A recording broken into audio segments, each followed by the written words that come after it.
At last we meet, Monsieur de Richet. Do you mind if I call you Louis? Please do. Thank you. I wish to apologize wholeheartedly, Louis. I made you cross the seas, and I wasn't even here to welcome you. When I asked you to join us here, it was, of course, in the hope that you would help us find your mother. However, there may be some new developments, but I don't know if they are linked to your mother. We have found Elizabeth Adams' body in her room. I'm afraid she was brutally murdered, stabbed several times.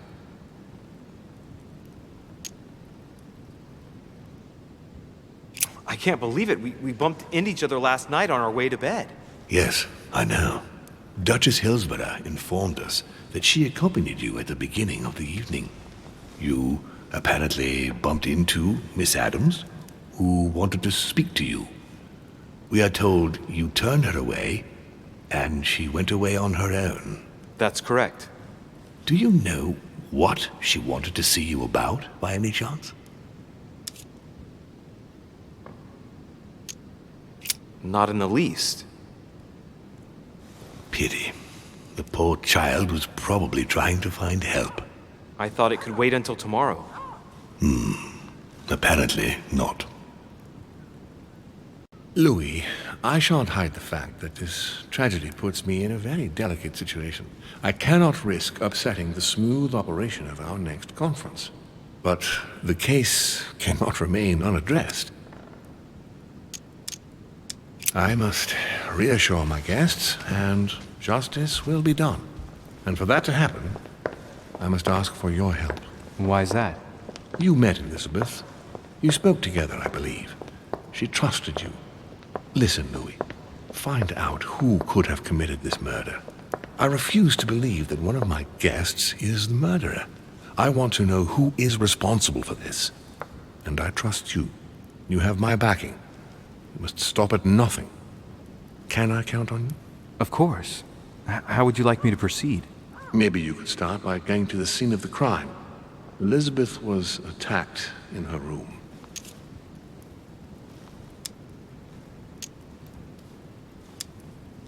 Can you tell me anything else about what happened?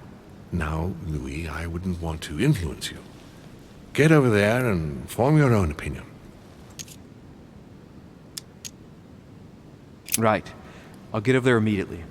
Thank you, Louis. Now, once you've finished, come back and let me know your findings. I'll be waiting.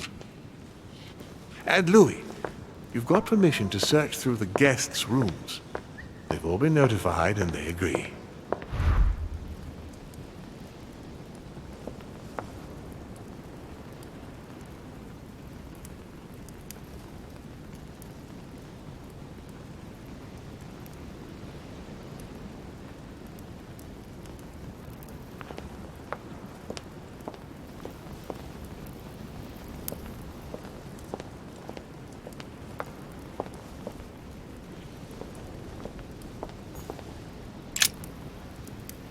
Your Eminence, I imagine that you've heard the news about Miss Adams. What a tragedy, my son. How could such a thing have happened? That's exactly what I'm trying to find out. Did you notice anything out of the ordinary last night?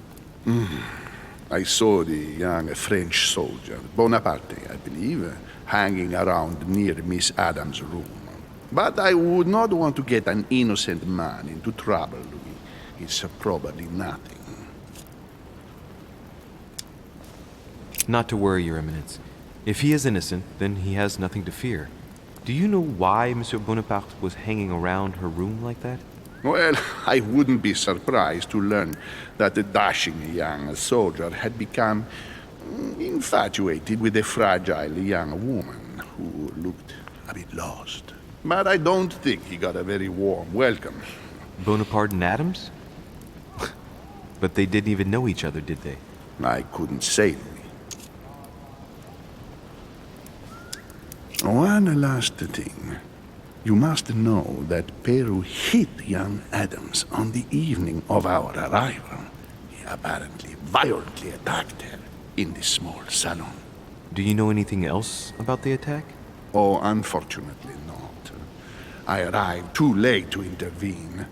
Young Miss Adams had already been submitted to the foul lout's wrath. Otherwise, you can believe me, it would not have happened.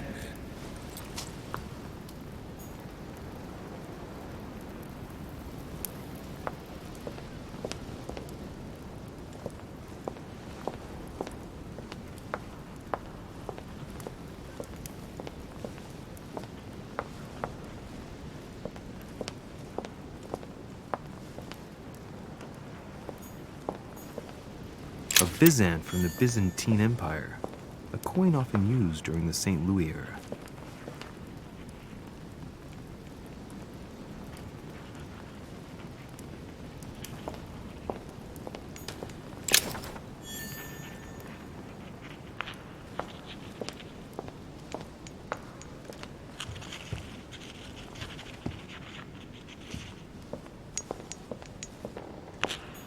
The Nightmare painted by Fuseli in 1781.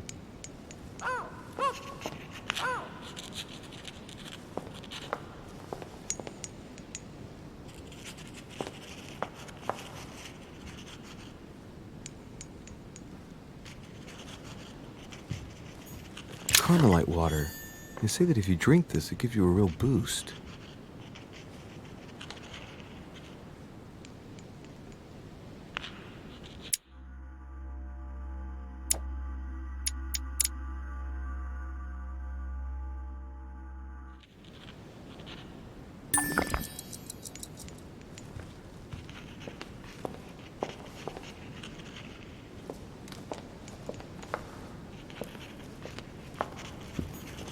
Honey. I couldn't have hoped for better.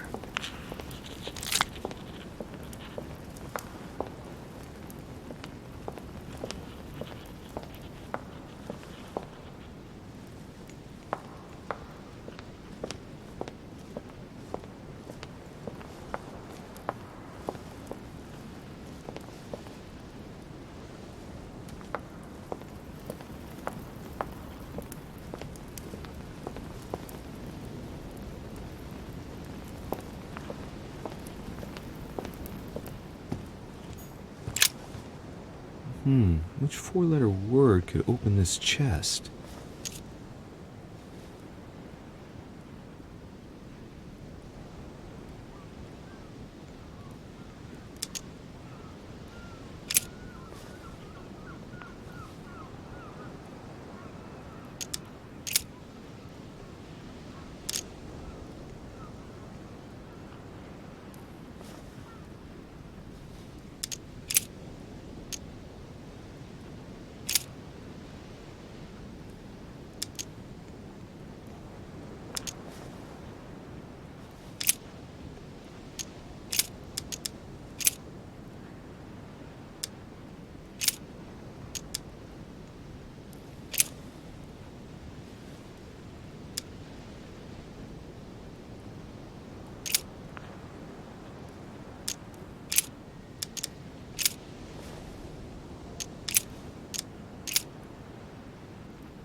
Greek drachma, one of the rare ancient coins to be mentioned both in the Bible and in the Quran.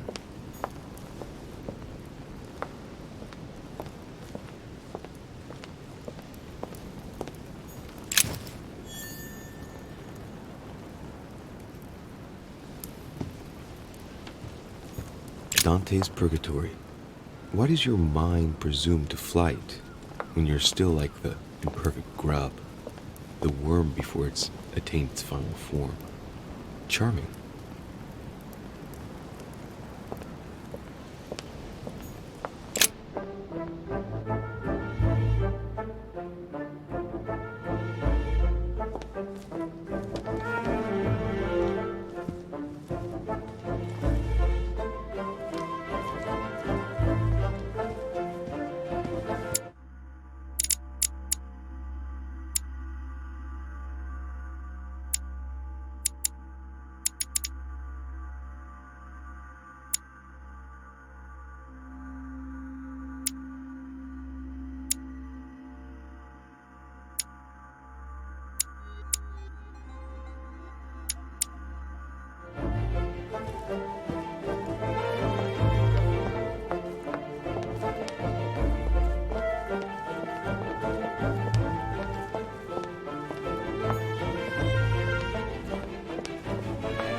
Good day, Monsieur de Richet. Mr. Volner, are you looking for anything in particular? Next to Elizabeth's room? No, nothing special.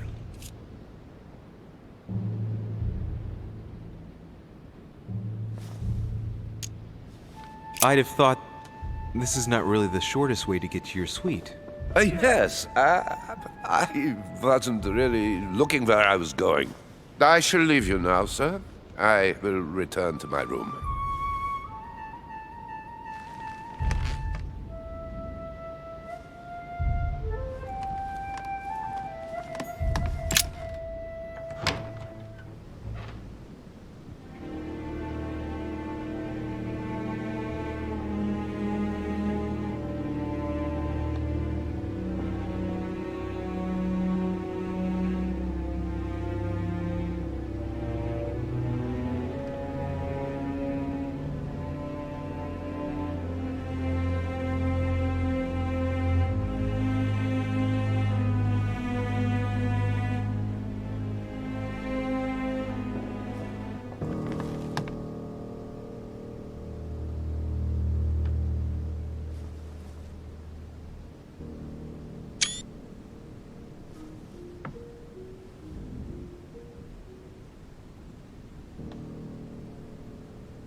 Has Sir finished with this room?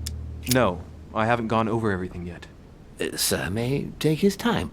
When Sir would like to leave, Sir has only to tell me. My dear Elizabeth, I'm writing to inform you of some unfortunate news. We won't be able to meet as planned on the first Sunday of May. I've been told that you're no better, and, unfortunately, your brothers and I are absolutely snowed under by the work required to govern this new country. Please excuse us. As soon as we can get free, even if it's just for a day, I promise we shall come and see you. Your loving father, John Adams. P.S. Don't hold it against your mother. She still isn't ready. Please don't judge her. I'm sure you'll be able to put all of this behind you one day.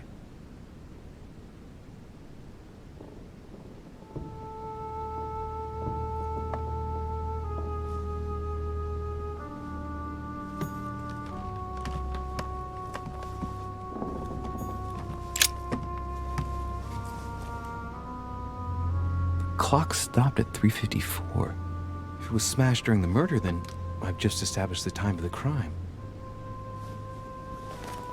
That would clear Emily de facto because she was still with me at the time.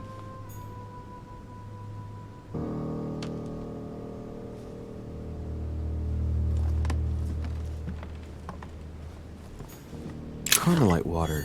They say that if you drink this, it gives you a real boost.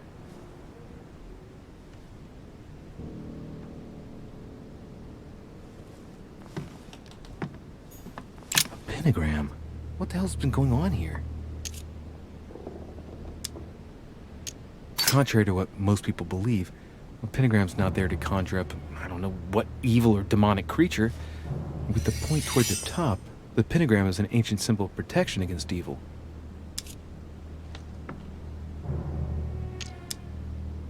Many esoteric rituals are based on this shape. Could Elizabeth have been sacrificed during an occult ritual?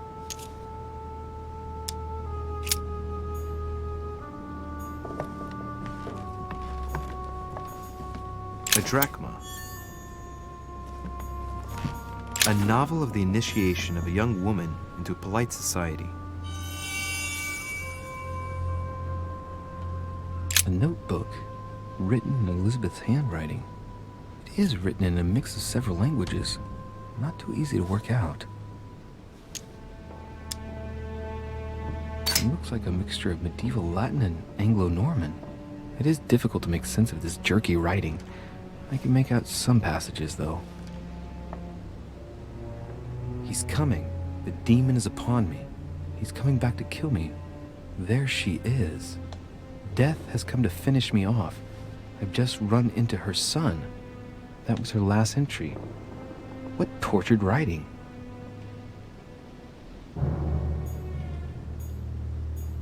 A notebook written in Elizabeth's handwriting. It is written in a mix of several languages. Not too easy to work out. It's medieval Latin. Well, enough to translate a bit. He's coming. The demon is upon me. He's coming back to kill me. There she is. Death has come to finish me off. I've just run into her son. That was her last entry. What tortured writing.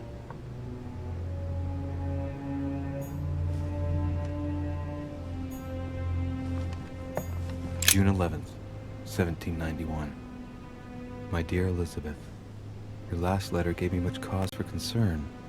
Your words were so cold, as if emotions no longer matter to you. Father maintains that the secondary effects of your treatment still trouble you, but that they will soon subside. Should I believe him? I cling to the belief that we shall soon see each other again, at long last. Right soon. Your loving sister, Abigail. P.S. Don't forget to tell me what present you want. August 24th, 1792. Elizabeth, I am driven to despair and doubt there is any point in writing to you. I'm not even sure you'll receive my letters. Father controls my correspondence more and more. I am certain he filters our exchanges. Thankfully, one of the chambermaids is able to help me get my letters to you. But they still remain unanswered. I often think about you and pray every day to be able to hold you tight. We have so much time to make up. I beg you, answer me, please. Your loving sister, Abigail. P.S. That horrible woman came again yesterday. She spent a long time speaking with Father. I didn't understand everything because they spoke in French, but I'm sure they were talking about you.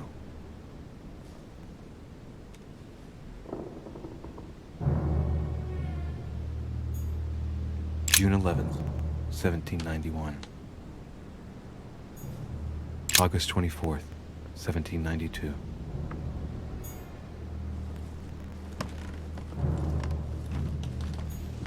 Piece of fabric. High quality at that. I'd say it's silk. Going by the texture and the gray hue, it must come from a dress, that kind that women of quality wear.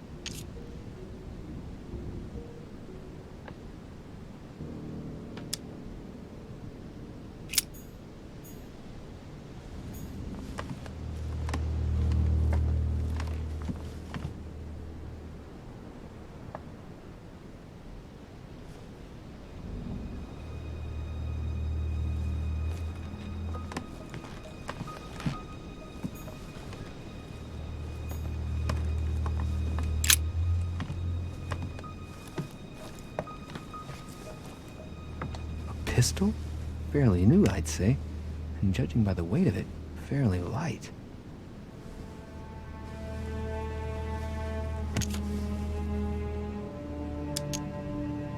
There's a few dried traces of blood on the grip.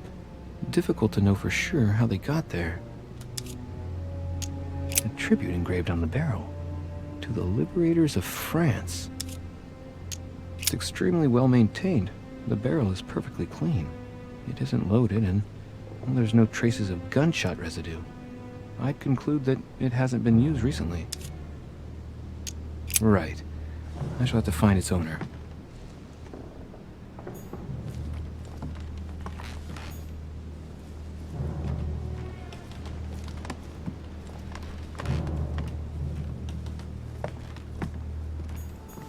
Honey, the remedy of the gods.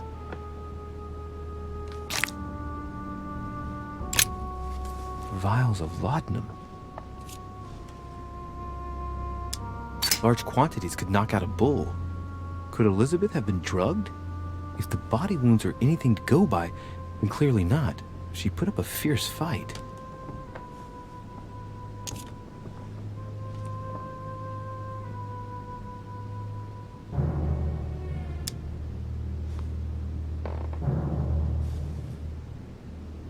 The label shows that this laudanum comes straight from America.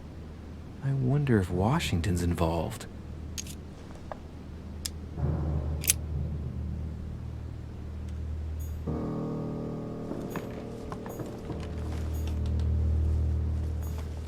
devil's thorn.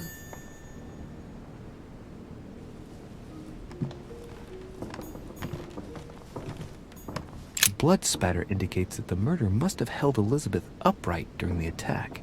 Even if Elizabeth wasn't very big, I doubt she wouldn't have put up a struggle. It takes tremendous strength to overpower someone like that.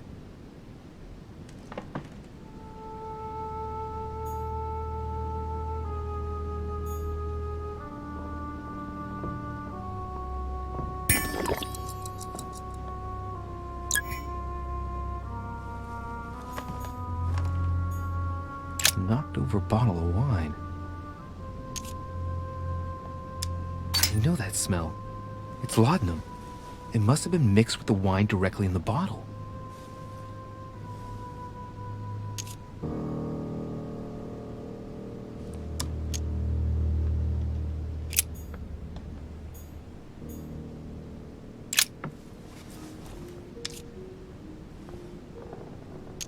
The lower part of the handle is unsullied by blood. The murderer gripped the weapon so tight that there's no blood where he held it. The handprint indicates a small and slender hand.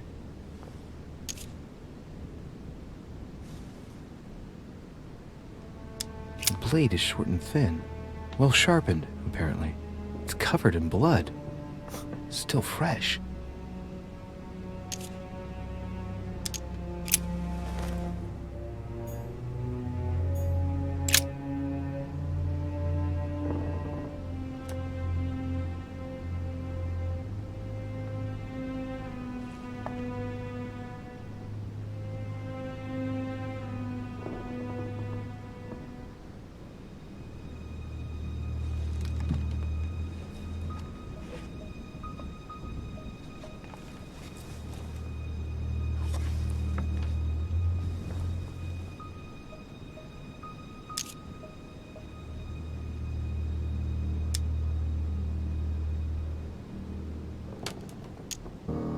I count no fewer than 9 wounds on the thorax, with a lot of blood.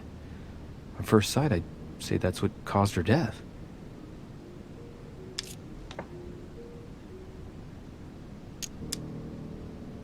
Some of these tattoos are veritable works of... What's that? The skin between her breasts is different. Bloody hell! This tattoo was drawn on a page of leather and stitched onto her skin. Probably during childhood. If the scars are anything to go by, it's the same kind of tattoo as on the rest of her body.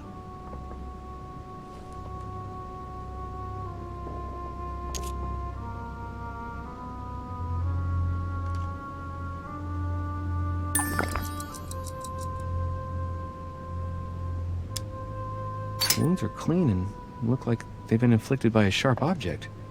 Some of the lacerations have damaged vital organs, the heart, the right lung, which is perforated. Most of them weren't given with much force. She might even have survived. But the stab in the heart, though not all that deep, sealed her fate.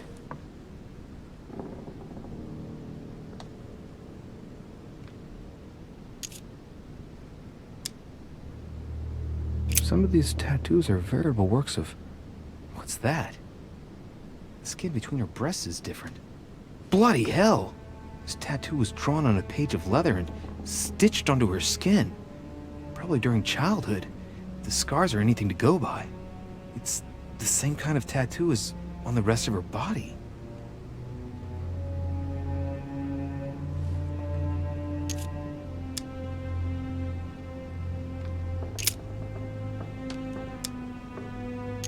No wounds, but blood on the right hand. Nothing on the left except that tattooed symbol. This pinnacle's a trap. The wearers of the pinnacle thought that they were protected from evil by surrounding it inside the different circles of the pinnacle.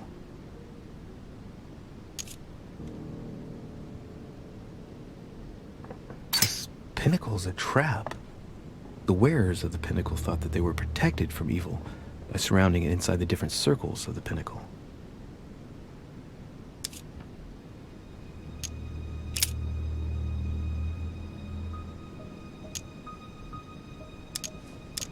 There are numerous marks on the body. She must have fought like a lion. couldn't have happened without a lot of noise. There are also a number of old scars.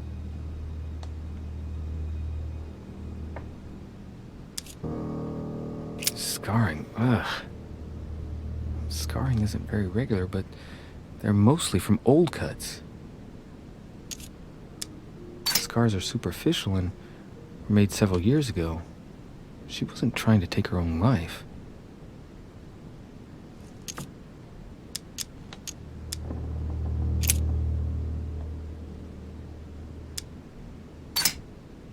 Ancient Greek.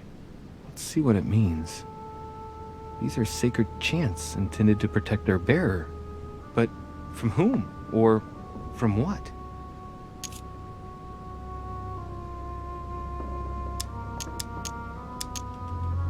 Symbol of the Masons? What's that doing here?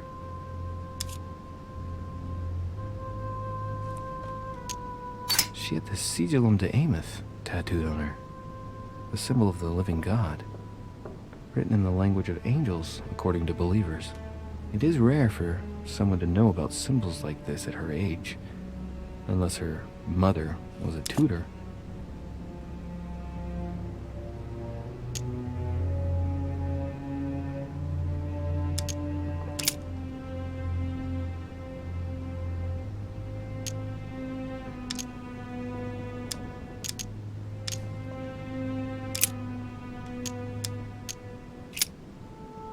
I see no sign of bruising on the skull. The only clue is a scar from a previous craniectomy. Poor Elizabeth, she must have been very young when she went through all that. That's torture. She also has old scars around the neck, maybe mutilations.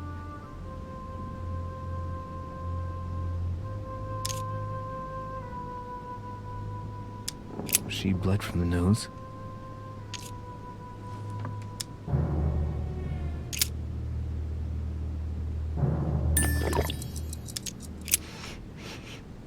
What a strange smell. Her breath smells of alcohol and of laudanum. People use it to relieve pain.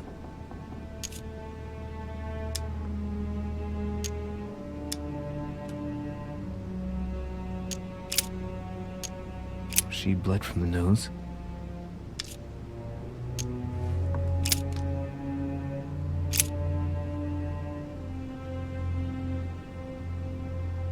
Blood, but no trace of blows on the legs.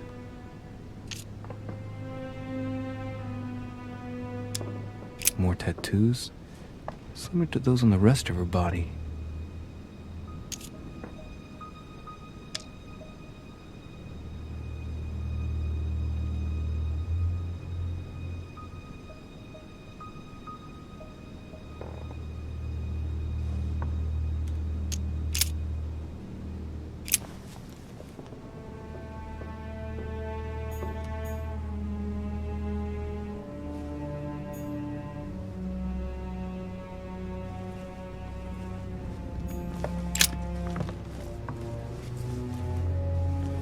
A chest with a half-circle pattern.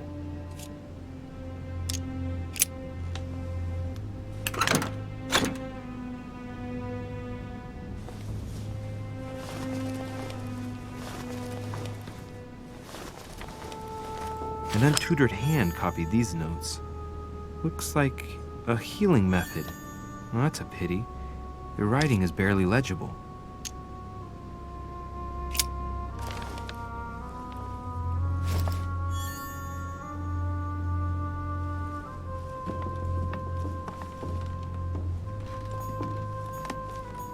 My dear Elizabeth, I'm writing to inform you of some unfortunate news.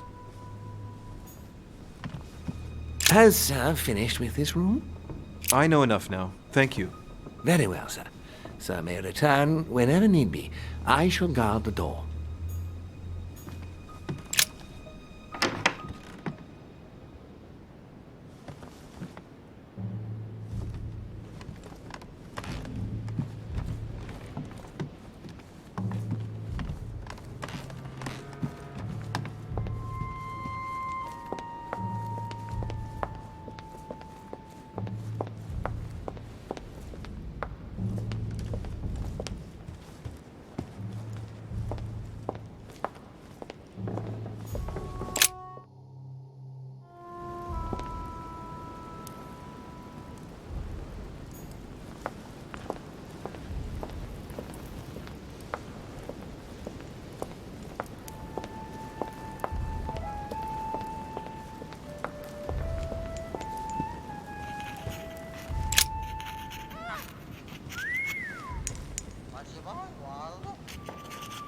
come to speak about the findings of the investigation, my lord. I'm listening, Louis.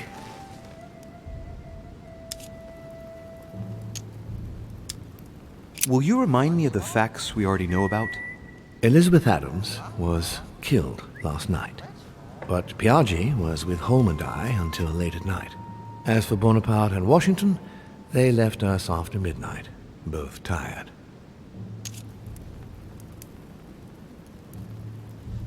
Will you remind me of the facts we already know about?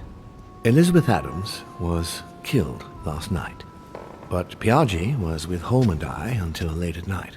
As for Bonaparte and Washington, they left us after midnight, both tired.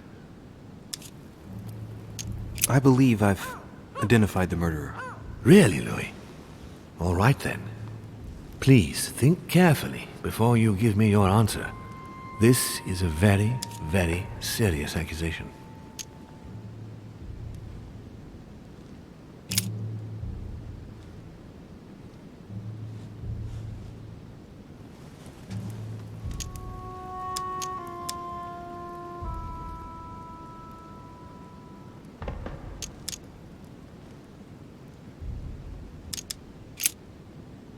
I'm going to need a bit more time to review my findings about the crime.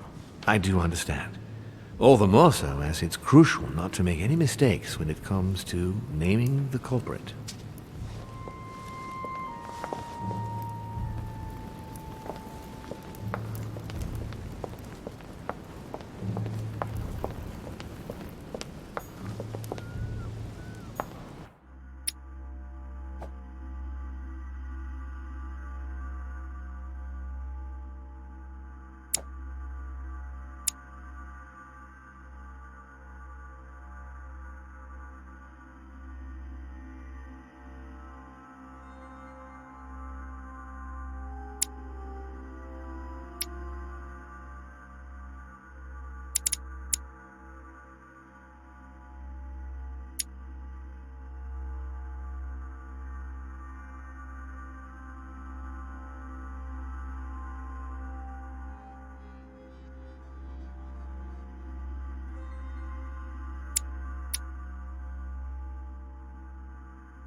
Monsieur Johann van Volnau.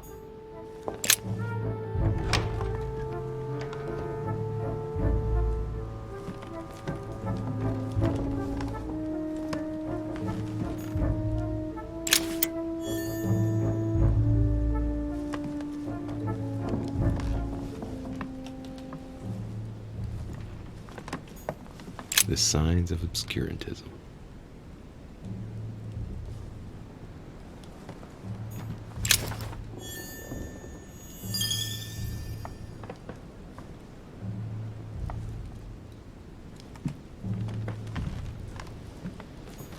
The Sorrows of Young Werther. There's a handwritten text signed by von Werner on this first page. Dear Elizabeth, I know that this book is but a small token compared to the delightful moments you gave me, but I hope that this will nonetheless keep the memory alive. Your ever-obedient servant. So, Volner had a relationship with Elizabeth. But that's hardly surprising given his fondness for the occult.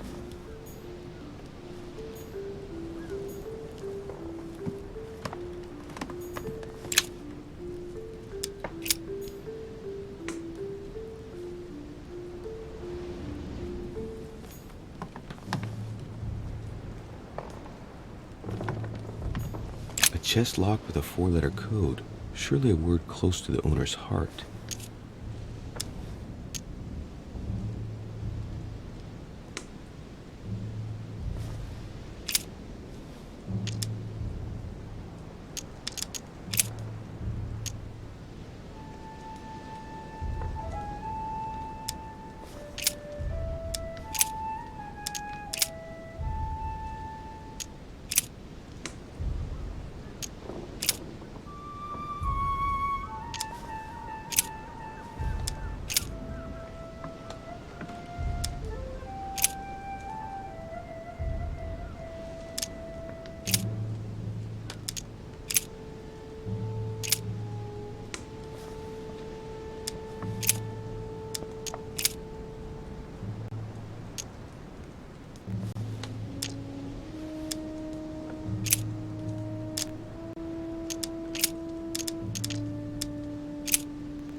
the signs of the zodiac.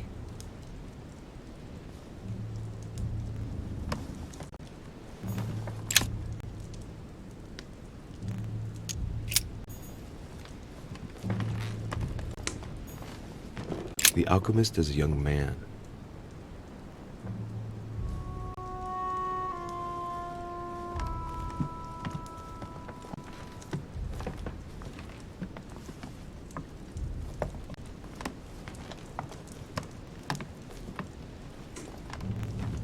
Amber.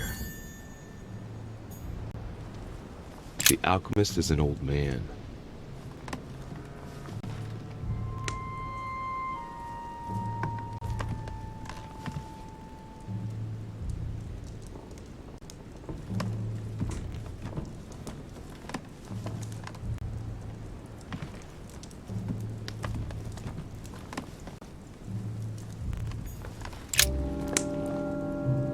What can I do for you, de Richet?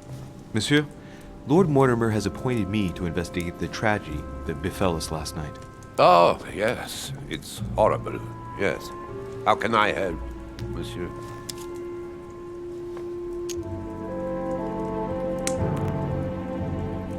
Where were you last night? In my room. I read a few ancient manuscripts before going to bed. But I didn't stay up long. I was tired. Thank you kindly. Excuse me for asking, but did you know Miss Adams? Oh, she... not really, to tell the truth. No. I found the Werther dedication, signed by your hand, monsieur. Would you like to change your version now? Be careful, de Richet. Don't push your luck. My relationship with Miss Adams was pure, and has nothing to do with you. Well, continue playing the detective as you see fit. But if I find the bastard who did that to Elizabeth, I will... Yes! I would have preferred a simple response, but I see I have my answer now.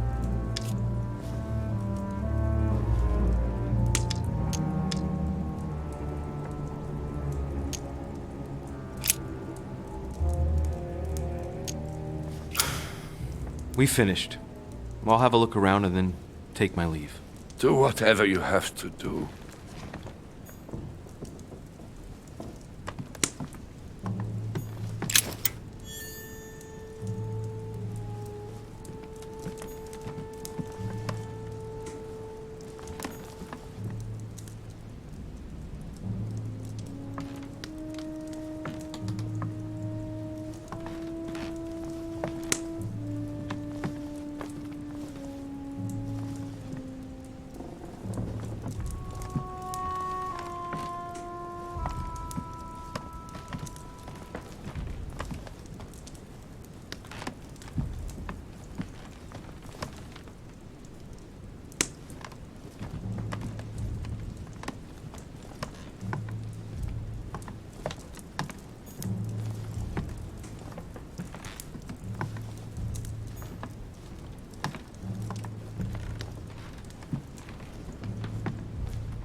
A chest locked with a 4-letter code.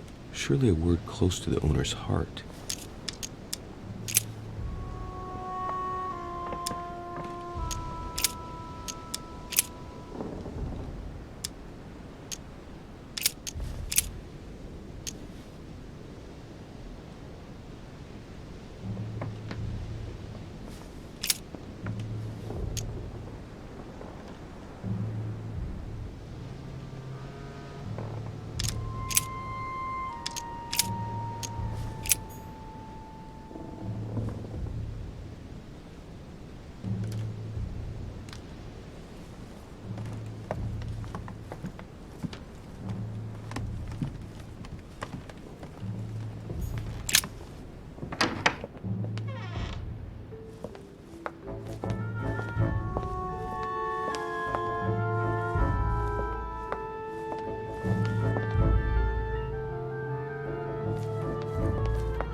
Monsieur Jacques Perru?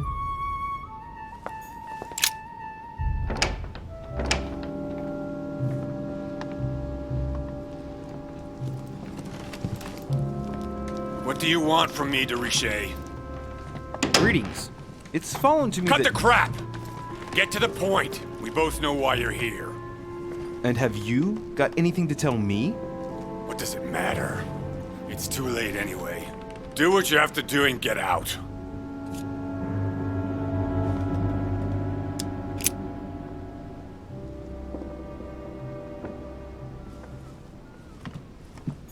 The Massacre of the Innocents by Rubens. A bit gloomy. Guess my room is not that bad.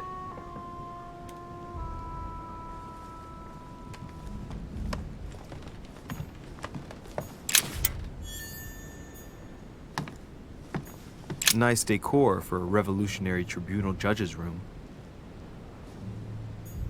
Another painting on the Massacre of the Innocents? A pattern with 4 circles.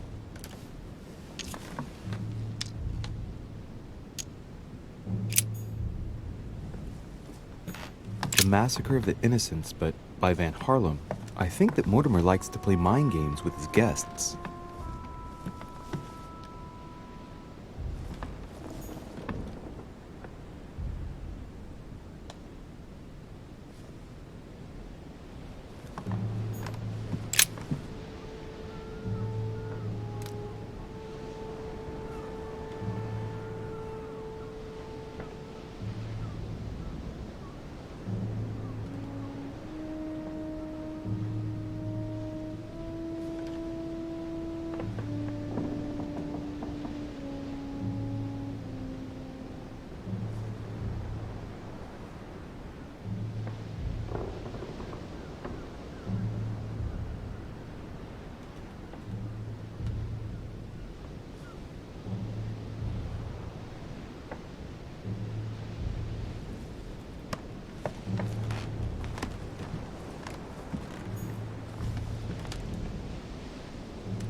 Records of the police.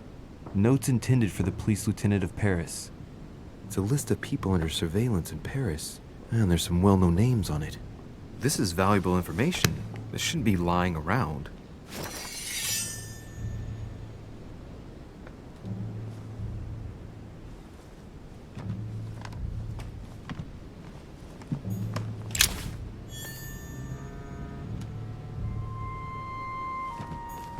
Dear friend, please come and join us.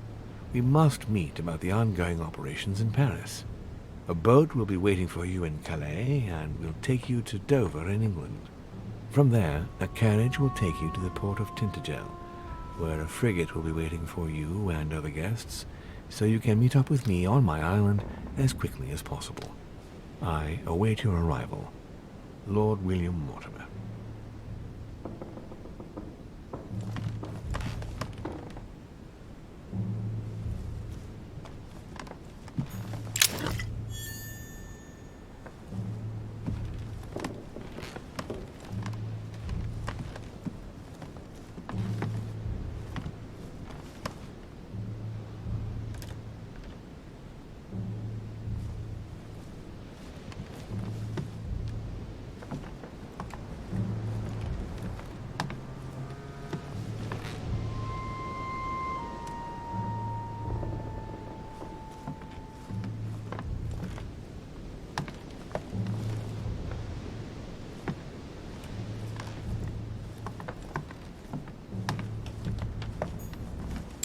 Pattern with 4 circles.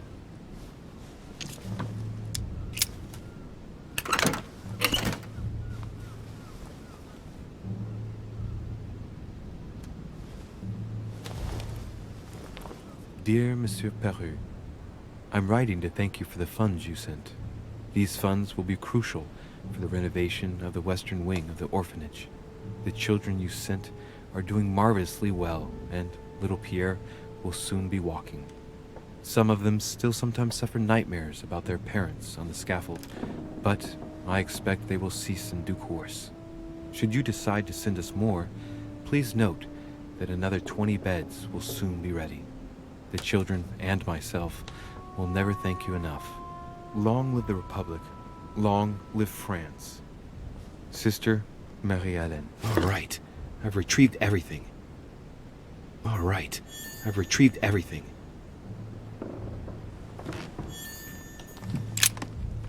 All right. Have you finished? Not quite. I'd like you to answer a few questions.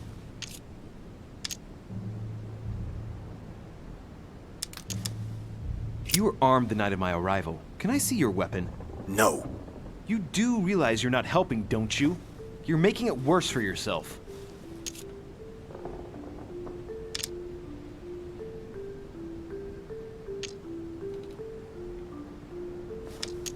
I'd like to talk about the letter you're writing. What woman is it addressed to? Who says it's a woman? I'm not saying any more. There's no point you insisting.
I've come to speak about the findings of the investigation, my lord.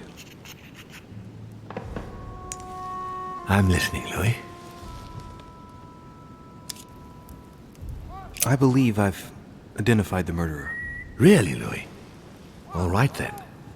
Please think carefully before you give me your answer. This is a very, very serious accusation.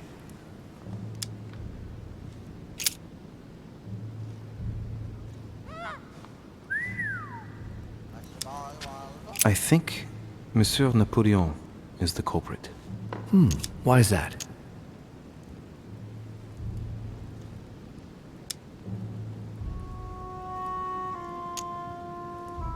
It's possible he had an affair with the young Elizabeth. Things may have, well, gotten out of hand between them and caused the attack. Sounds a bit weak, but it could indeed be a motive.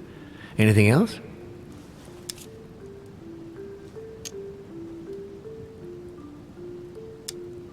I found a pistol belonging to a French fighter on the floor of Adam's room. Napoleon isn't the only one to have fought for France here. Peru also took part in fighting during the French Revolution. Anything else?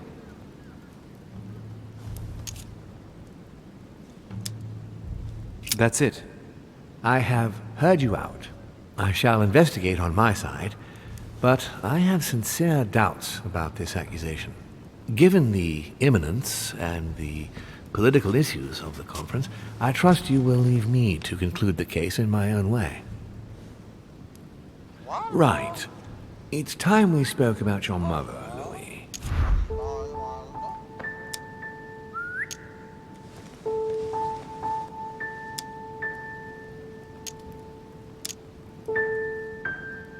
She seems to be making every effort to steer clear of your guests. What do you mean?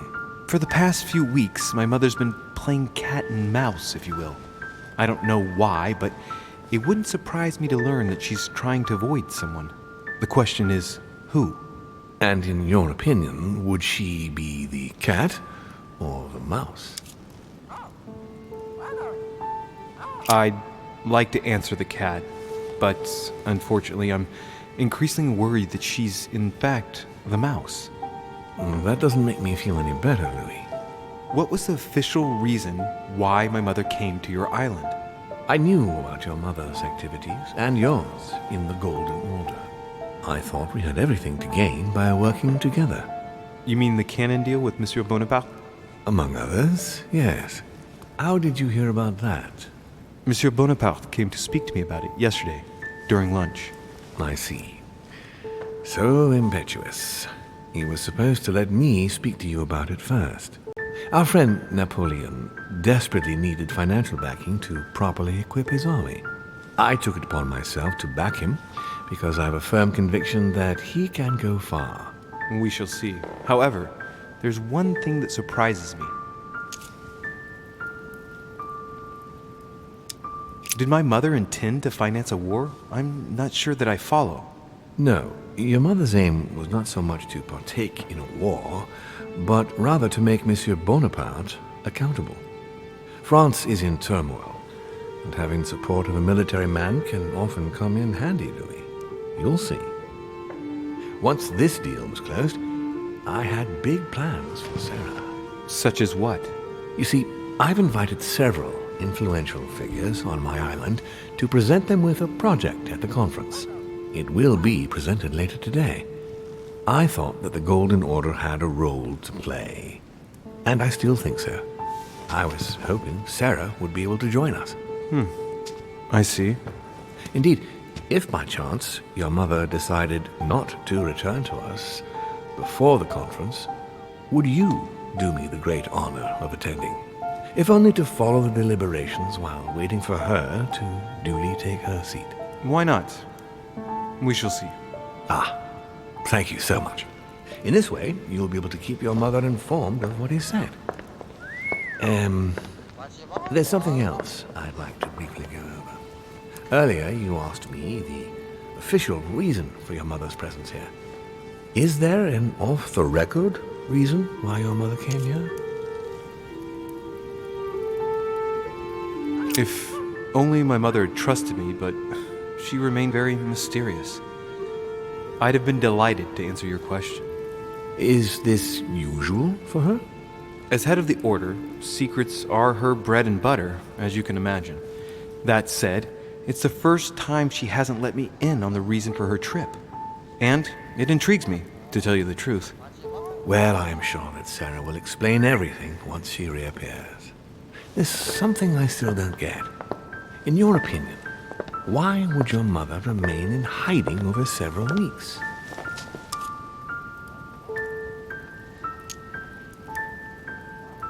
Maybe she found something out. What do you mean?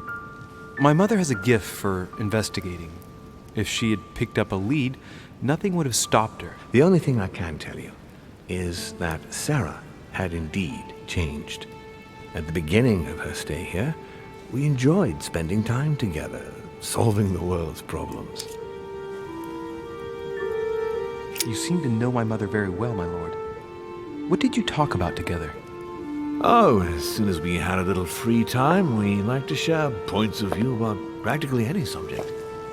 We would find ourselves embarked on interminable discussions that could go from Monsieur Blanchard's flight in a hot air balloon to the Treaty of Jassy, or the adoption of the metric system in France last year, or even Mr. Eli Whitney's invention in the United States.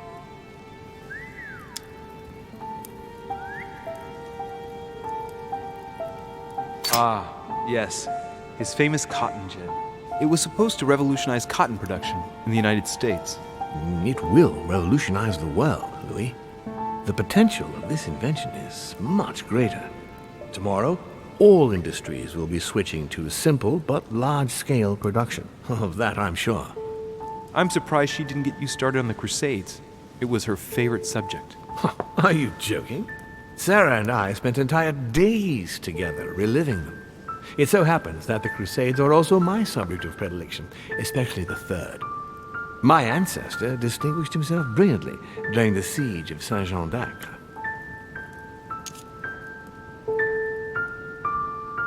Mother lulled my childhood with tales of the Crusades, how Richard the Lionheart and Philip Augustus had to battle it out to achieve their ends, and how Guy de Lusignan, having broken his word, launched the siege of Saint-Jean d'Acre.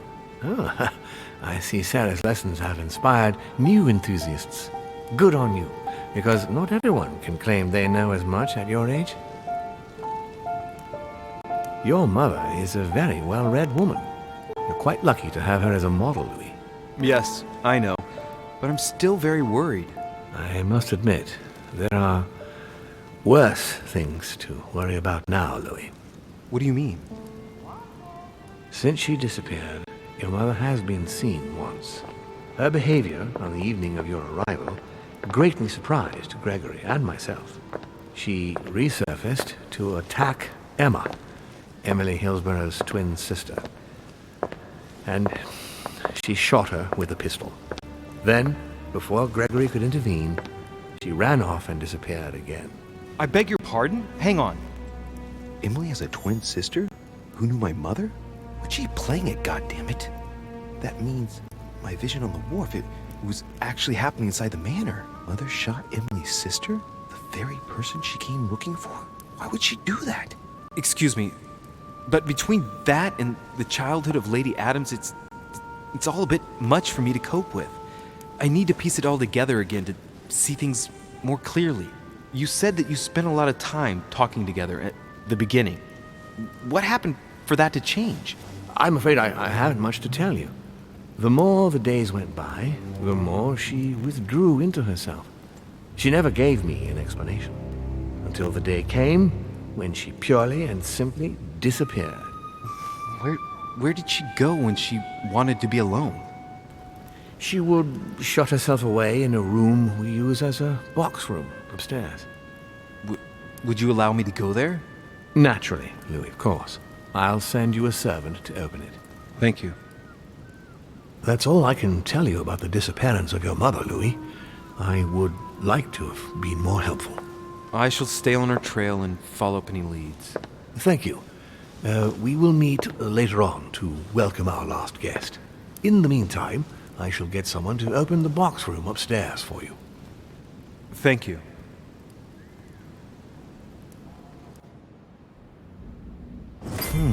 The room is just opposite Mortimer's study.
Decorum guide.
There are burnt papers in the chimney. There's a legible fragment left. Hey, I recognize my mother's handwriting. She says, we must find a safer way to communicate. Someone is on to us. Trust in my faith in the man with the sword. So Mother had an accomplice here. Who could it be? Who could she be suspicious of? I must find the next part. Faith, sword. I recognize her love of riddles there.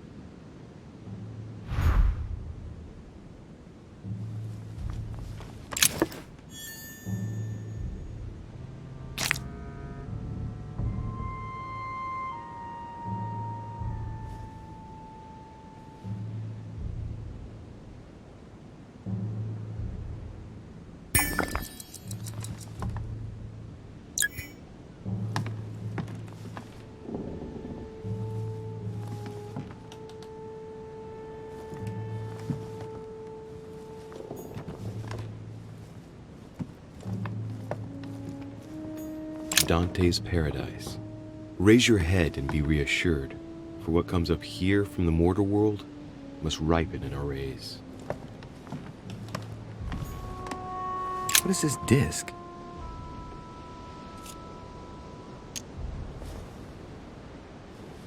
Oh, that reminds me of the ones my mother collects. It's magnetic.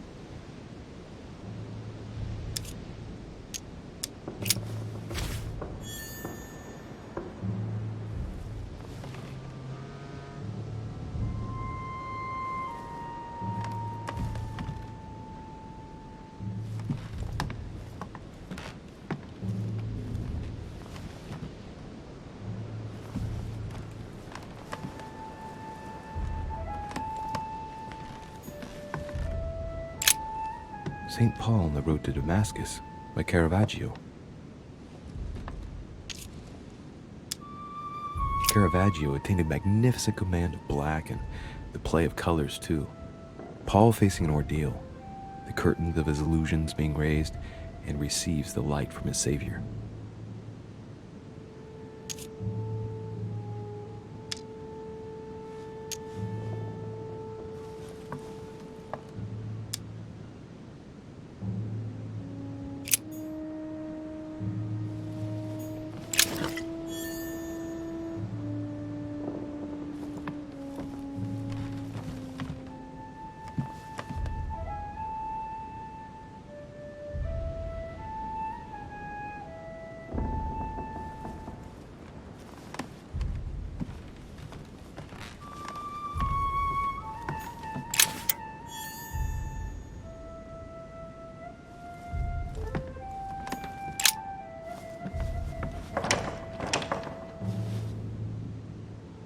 The door appears to be locked on the other side.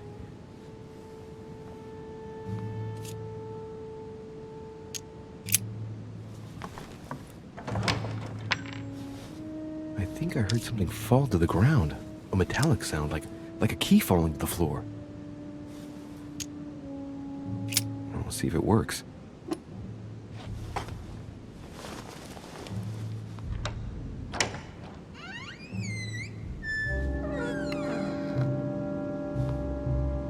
It's open.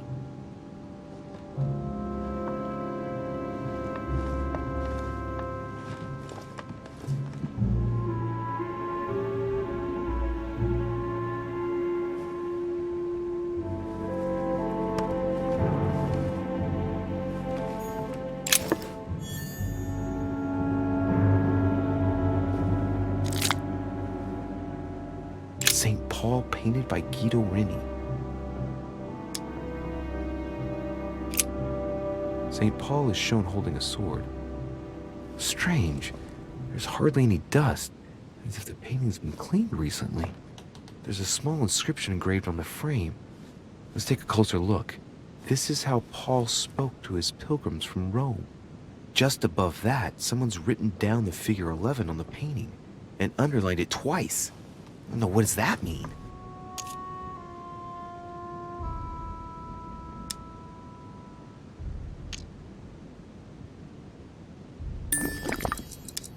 So we have the figure 11 twice underlined. and a story of a group of pilgrims who it looks like Paul is speaking to. Maybe it's a code. There must be a connection. A text on Paul must be somewhere, and it must be associated with the figure 11. But what's the story with these pilgrims? I mean, a connection with the figure, maybe?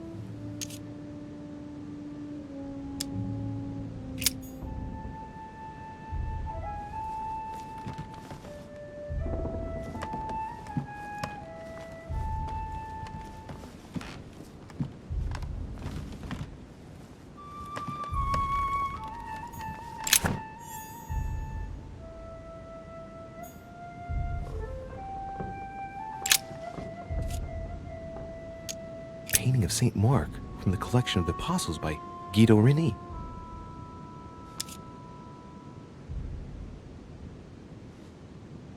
Painting of St. Mark from the collection of the Apostles by Guido Reni.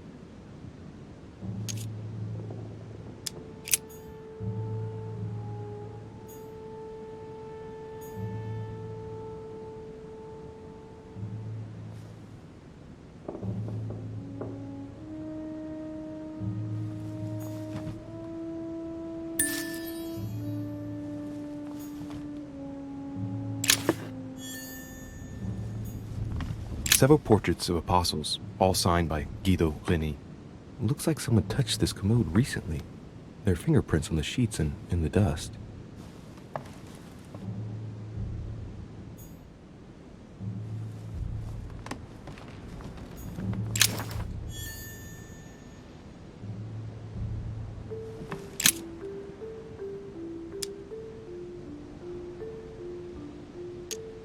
St. John is known as the youngest of Christ's apostles, when we often give credit to St. John for having written about the apocalypse in the last book of the Bible. It's St. John, painted by Guido Reni. St. John is known as the youngest of Christ's apostles, when we often give credit to St. John for having written about the apocalypse in the last book of the Bible.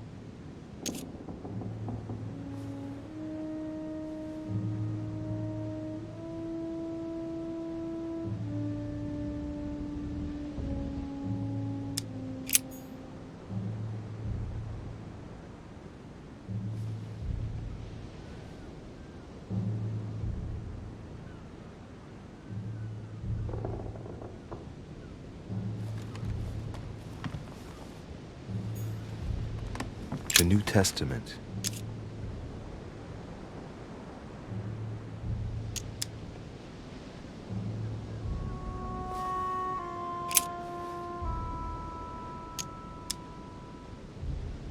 This volume dates from the first edition of Gutenberg.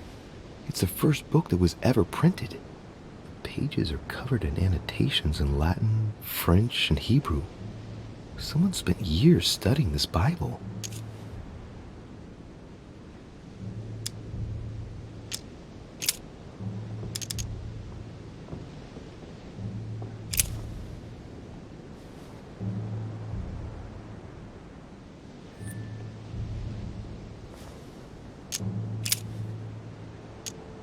I guess I'll just come back later.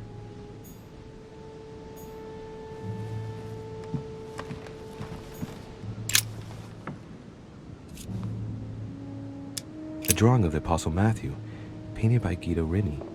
He's represented as writing the word of the Lord, transmitted by the Holy Spirit, who appears here in the guise of an angel.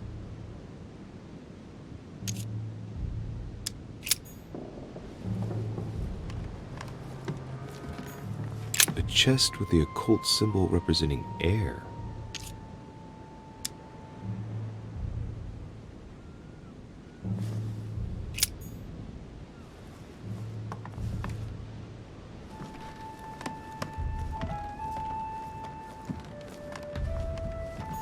St. Paul, painted by Guido Reni.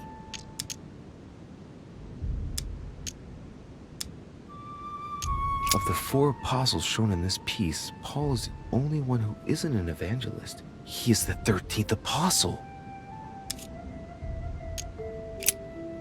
St. Paul is shown holding a sword. Strange. There's hardly any dust, as if the painting's been cleaned recently. There's a small inscription engraved on the frame. Let's take a closer look. This is how Paul spoke to his pilgrims from Rome. Just above that, someone's written down the figure 11 on the painting and underlined it twice. I don't know, what does that mean? So we have the figure 11 twice underlined, and a story of a group of pilgrims who it looks like Paul is speaking to. Maybe it's a code. There must be a connection. A text on Paul must be somewhere, and it must be associated with the figure 11. But what's the story with these pilgrims? I mean, a connection with the figure, maybe?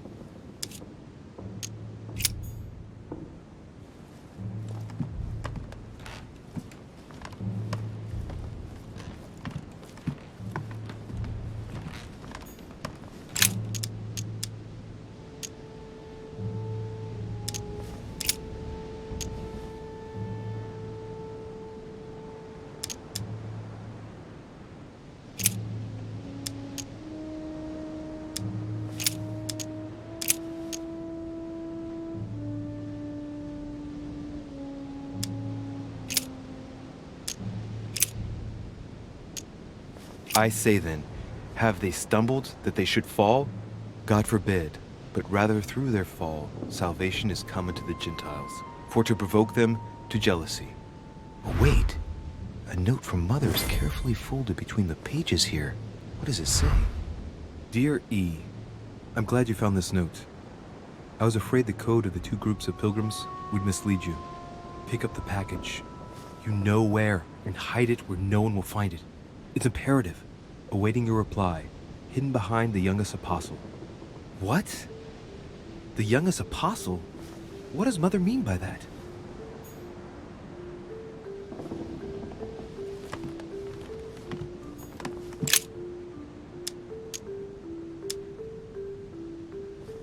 St. John is the only apostle painted in this gallery who hasn't got a beard. Hey, wait! That means it's him. He's the youngest apostle. Right. This painting is therefore associated with the answer which E had to give to my mother.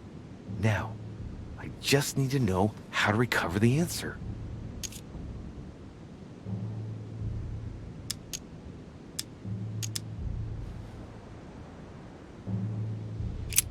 The painting looks like it's been taken down recently. But wasn't my mother said that she would wait for an answer hidden behind the apostle? Ah, of course. There's something written behind the painting. On the second day, the pilgrims will listen to the prophecy of the young apostle. They shall add one companion to their left and 3 to their right to complete their rank. What does it mean?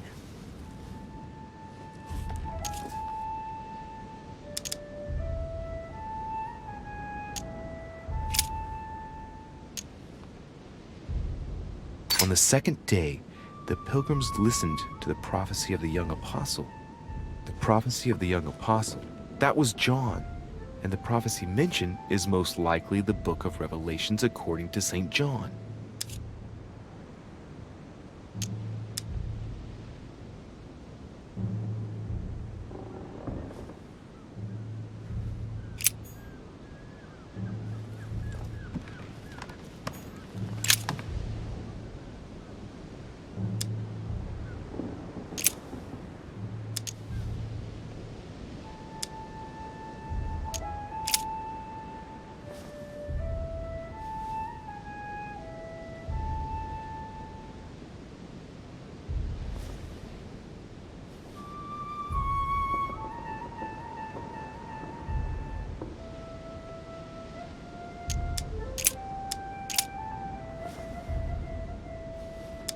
And I heard a voice in the midst of the 4 beasts say, a measure of wheat for a penny, and 3 measures of barley for a penny.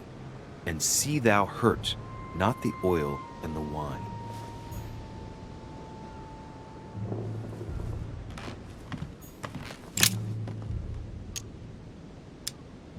On the second day, the pilgrims will listen to the prophecy of the young apostle. They shall add 1 companion to their left and 3 to their right to complete their rank. What does it mean?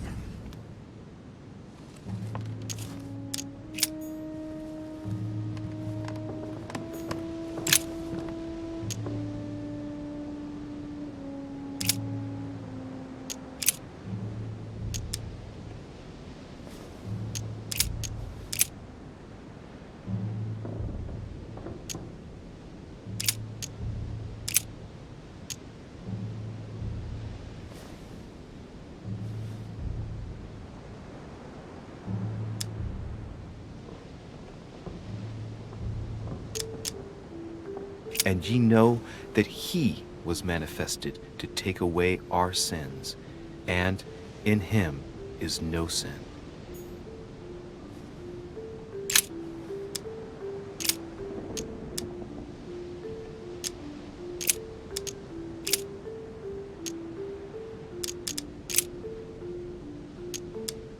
And ye know that he was manifested to take away our sins, and in him is no sin.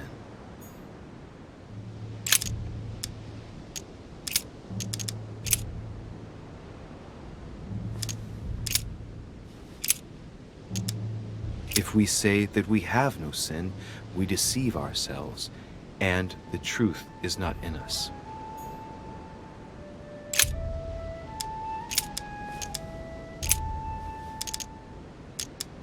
But he that hateth his brother is in darkness, and walketh in darkness, and knoweth not whither he goeth, because that darkness hath blinded his eyes.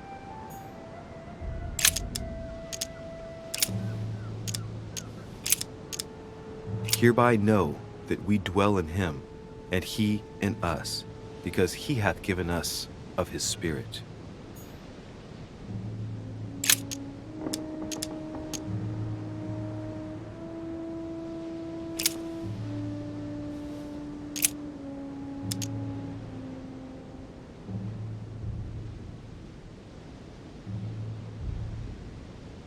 Saying with a loud voice, Worthy is the Lamb that was slain to receive power and riches and wisdom and strength and honor and glory and blessing.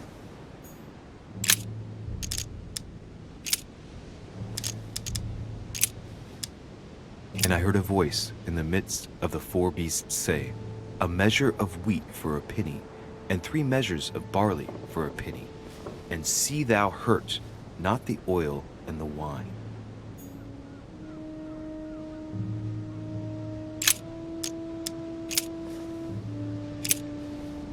And the woman was given 2 wings of a great eagle, that she might fly into the wilderness, into her place, where she is nourished for a time, and times and a half a time, from the face of the serpent. Hey, a new note. It's been folded carefully in the corner of this page. The writing, it's not my mother's. S. I found the book in your effects. I've concealed it where no one can get their hands on it. I can assure you, awaiting your instructions, I will hear your reply like he who hears the angel. Hears the angel? What does that mean? Oh, it's probably the place where she was expecting to get the location of the next note.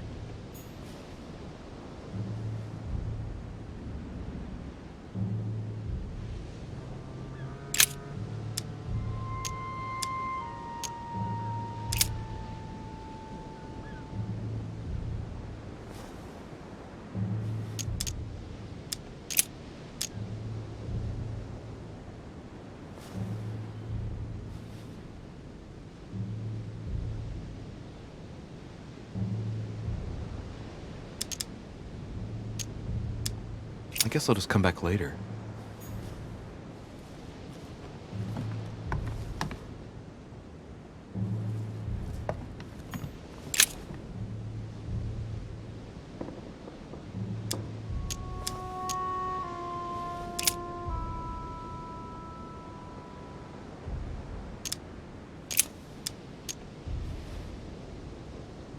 And suddenly there came a sound from heaven like a rushing mighty wind, and it filled all the house where they were sitting.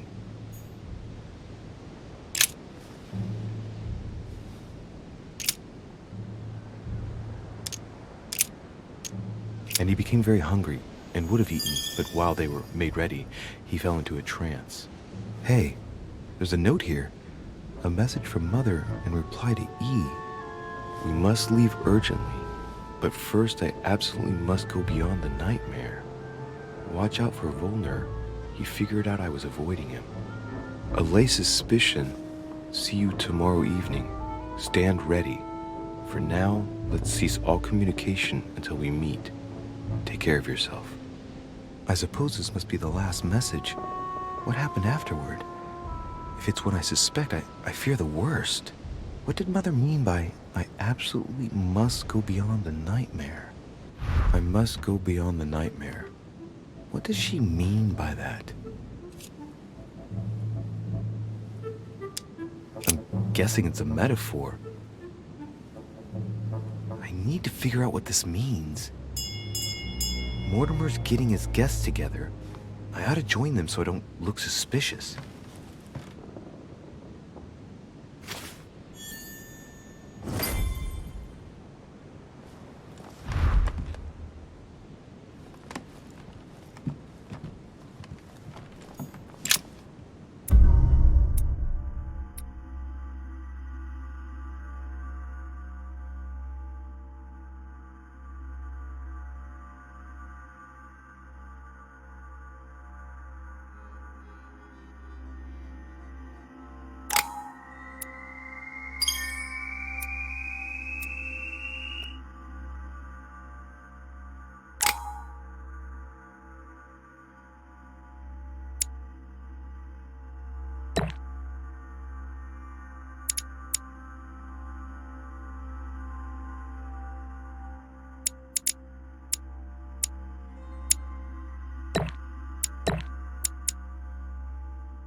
It's time I went back and joined everyone in the small salon.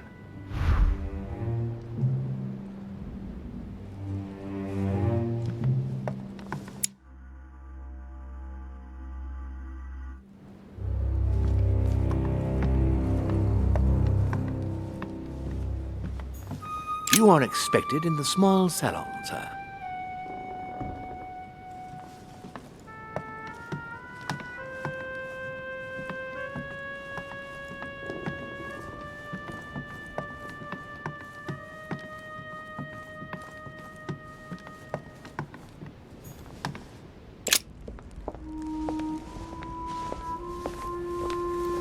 Emily, I must speak to you. What's the matter, Louis? About last night, I'm guessing. Sadly, no. Even if I'd like to have, alas, there are more pressing matters. I have news about your sister. What have you found out? Look, I've started piecing together the events leading up to my mother's disappearance and your sister's. Did my mother know about your secret? Yes, even though I belong to the English chapter, her rank in the Order gives her access to a good deal of personal information. It must have been Emma I saw in my vision. I was given to understand that my mother and your sister bonded during their stay.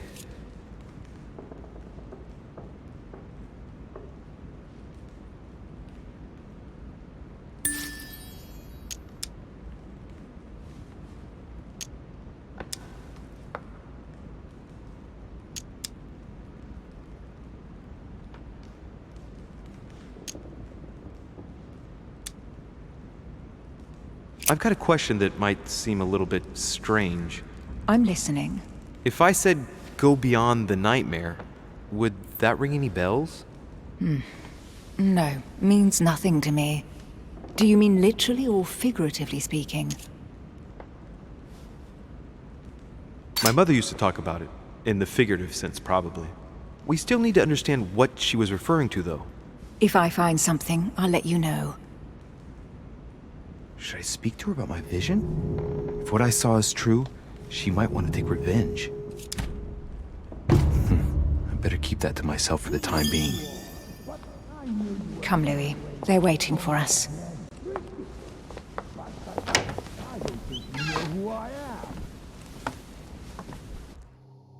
You will pay dearly, Peru. I'm sure you were involved somewhere along the line. That's right. Pretend you don't know. One piece of advice. Don't travel through France on your way back, or it'll cost you dearly. Calm now, my friends. Let's calm down. Everyone seems to be a little unnecessarily heated. Don't forget where you are, please. What's going on here exactly? Sir Gregory called us together to introduce the last guest. But hardly had we arrived when he set upon Monsieur Peru. And who is this charming character? Manuel Godoy, the Duke of La Alcudia. He's the head of the Spanish government, Monsieur de Richet. He's the one who, in practice, controls Spain. How could you dare do such a thing? Dios mío, you are all out of your minds! Really, Duke Manuel? What made you kick up such a fuss? What? Have you not heard? Well, let me inform you that yesterday morning at 10:22 a.m. precisely, in the middle of the Place de la Révolution in Paris, by decree of the National Convention which Monsieur Peru works for, King Louis was guillotined. What? Oh, no. The King of France is dead, gentlemen. Our monarchies are in danger. I have said it before. How dare they? Oh, dear. Oh, as if it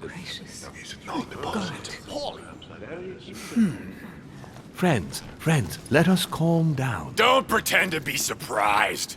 He got a fair trial. Ridiculous! Bastard! He was sentenced to death by 361 votes to 360. You beheaded a king for one vote! Is that your democracy? What an obnoxious act. Until this, anything was possible. This political coup will have grave consequences. France is lost. Gentlemen, please. Let us take a step back a moment. In the name of holiness. He was the highest representative of God in France, Emily.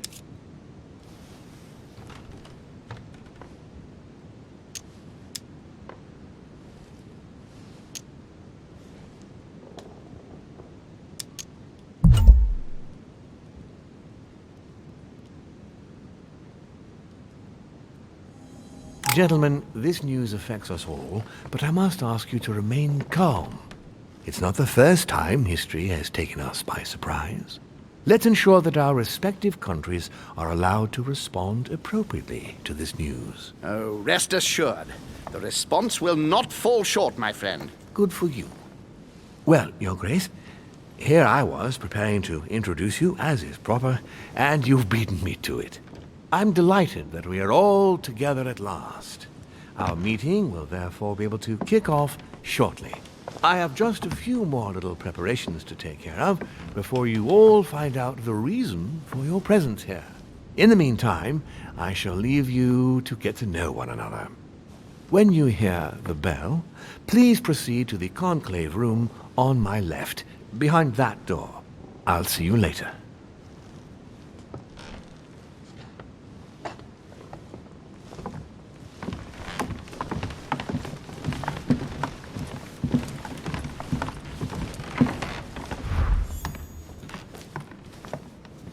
Could you spare a moment, please, sir? I'm glad you asked.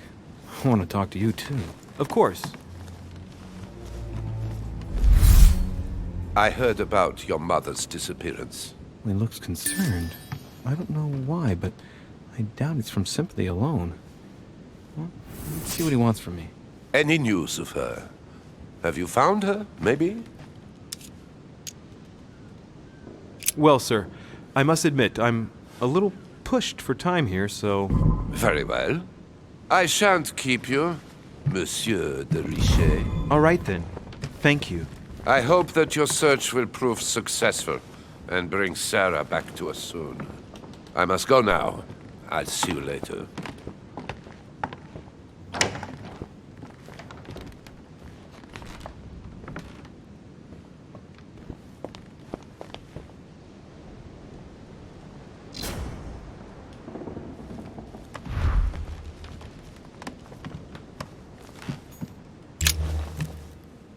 Monsieur Bonaparte, may I speak with you a moment? May we?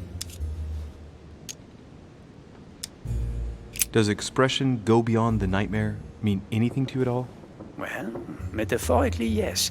It sums up the career of a soldier quite well. I doubt that is what you want to hear, though.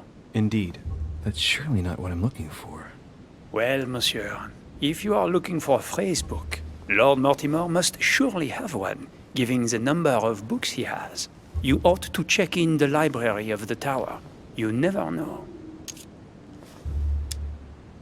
Would you have any more information about the conference Lord Mortimer spoke of? Nothing at all. Mortimer is very committed to secrecy when it comes to his conferences. But given the presence of Monsieur Peru and ourselves, I think it must concern France to some extent. Otherwise, I doubt he would have invited 3 Frenchmen to his table, huh? What do you think of Duke Godoy? Well, I'd rather not express any opinion of him. Why is that? His reputation is enough for me.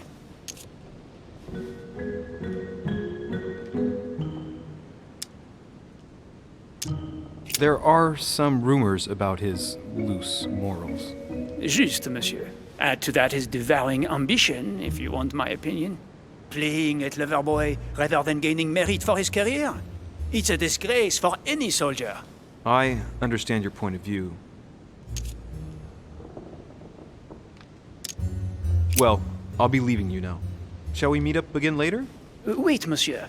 Any news of your mother? Unfortunately not, no. I hope to speak with her about my deal before I leave. Let me know if you find her. À plus tard, monsieur.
Hey, these look like pages taken from an ancient encyclopedia.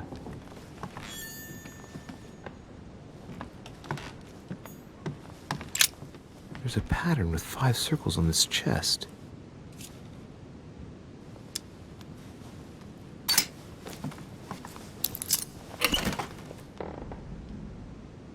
I have no space left.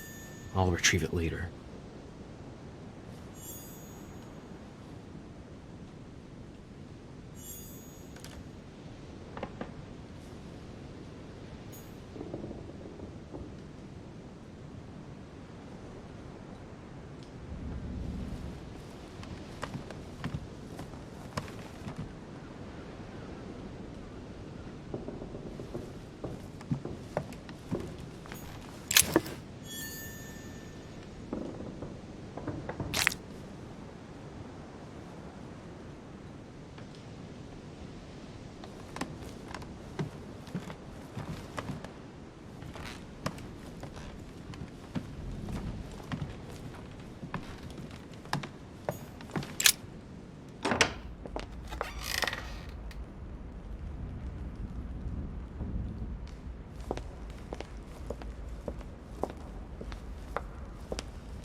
What can I do for you, sir? I am at your service day and night, sir. As I was unable to bring my personal effects with me, I was wondering if you could find me a few items. Of course, sir. What would you require? My good fellow, would you have any amber available? I would, but unfortunately I don't think I am authorized to give it out, sir. I believe it is a precious stone.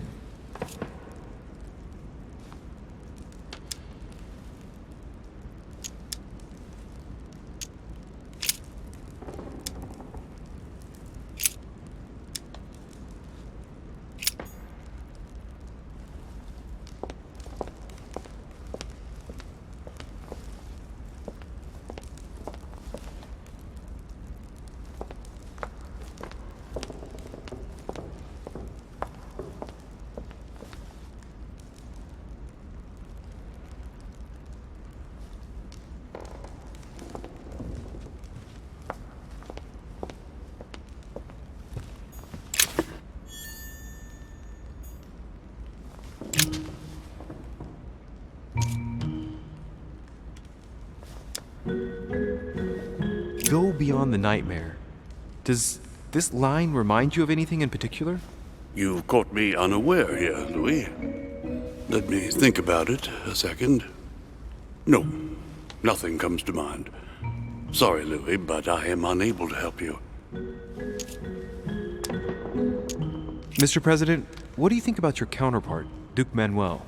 I'm very surprised he was able to accept Lord Mortimer's invitation, given the political situation in Spain.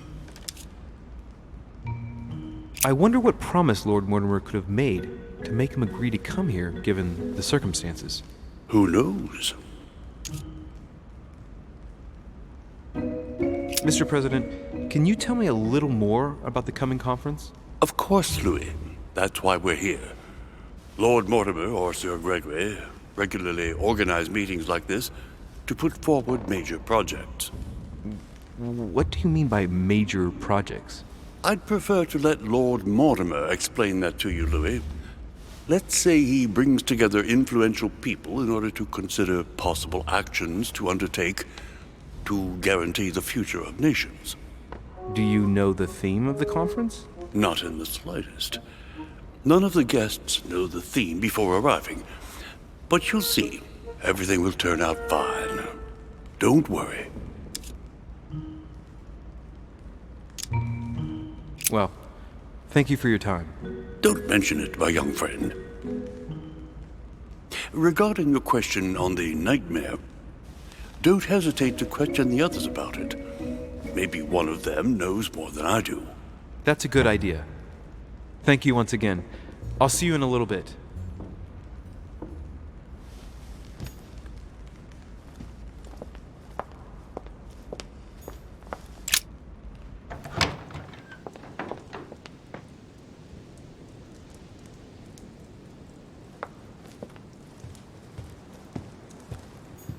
Discourse on the Method by Descartes. This book changed the way I looked at the world.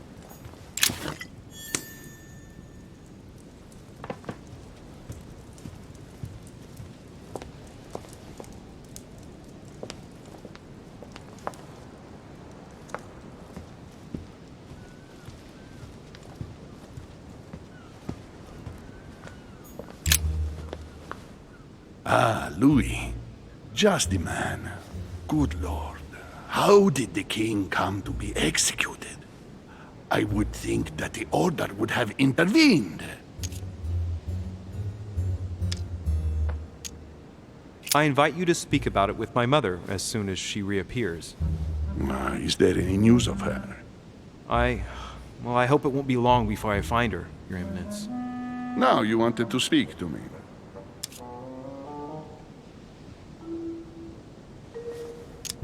If I say the nightmare to you, does it make you think of anything?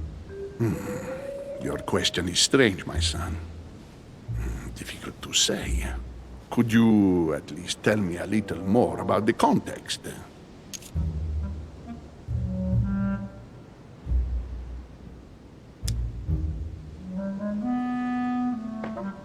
Think of a place and tell me the first thing that comes into your mind when I say the nightmare. Let me think. I'd say Lord Mortimer's favorite painting on the wall behind his desk. You know, that painting caused quite a stir when it was exhibited. It is titled The Nightmare, and it shows a woman lying down with a creature sitting on her, and in the background, a horse. I don't know if it will be of any help, but I can't think of anything else. You never know. Thank you for that, though, Your Eminence. I gotta go and see it just in case, though. I was wondering what to think of that Manuel Godoy. He is reputed to be a very ambitious character, at every level. But his faith is unwavering. He is a staunch defender of the church. You can believe me. As to his faith, I have no doubt. However, his ambition seems to surpass his morality, and I hope that it will not sully the crown. You can say that again. The blue eyes of the latest Infanta, Maria Isabel, have left everyone wondering. Rumors always accompany men of power, Your Eminence. Naturally. But the number of awards and titles granted by the Queen during these past 4 years leaves little doubt. So, Godoy really is this out-and-out rascal who uses his charm on the Queen.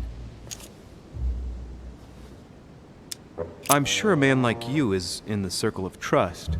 Would you know what the conference that Lord Mortimer mentioned is going to be about?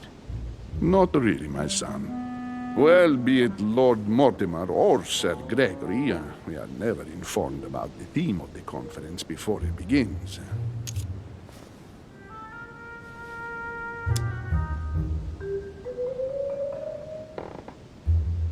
Thank you for everything, Your Eminence. I shan't take up any more of your time. You are welcome, my son.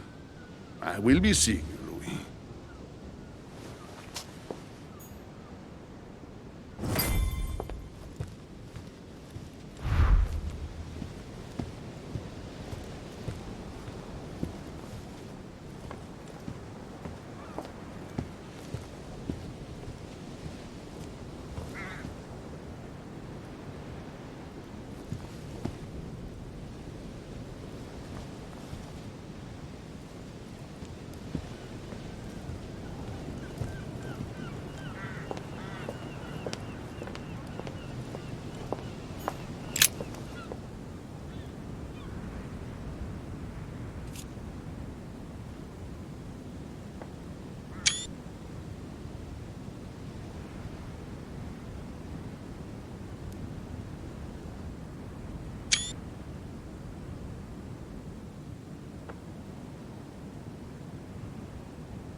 Atrus, the Miller brothers.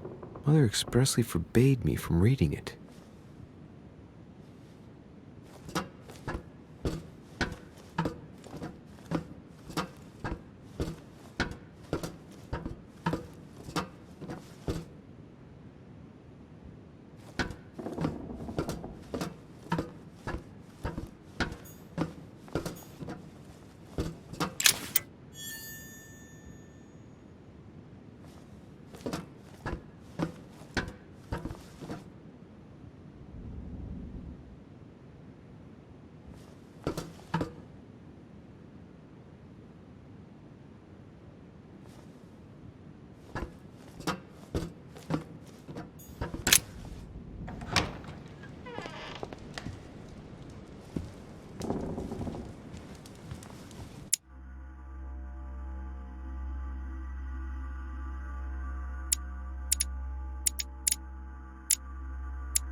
song of Roland. Roland feeleth his death is near, his brain is oozing by their ear. With his brain oozing, it's already remarkable that he can feel anything.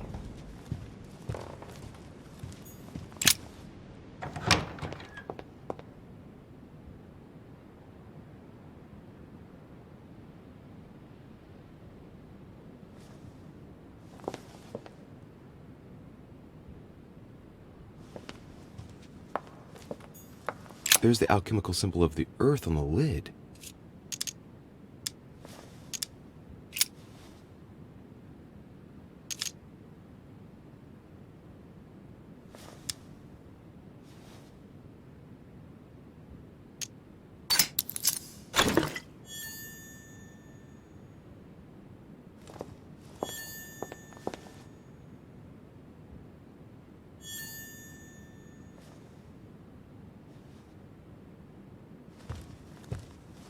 A devil's thorn, to be used to uncover the best disguised traits.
So, what did my mother mean by going beyond the nightmare?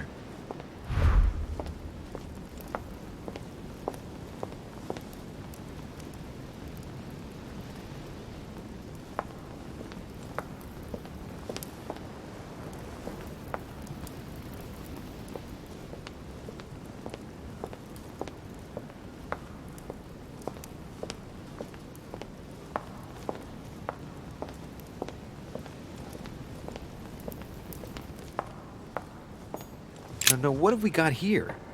Oh, it looks like a model of a lock. It's as if Mortimer is fond of complicating things sometimes. Well, I hope I never have to try and unlock it.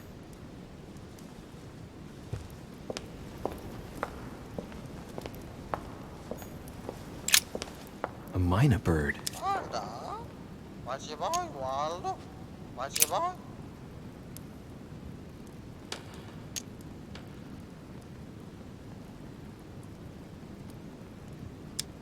Well, Waldo, is your master good?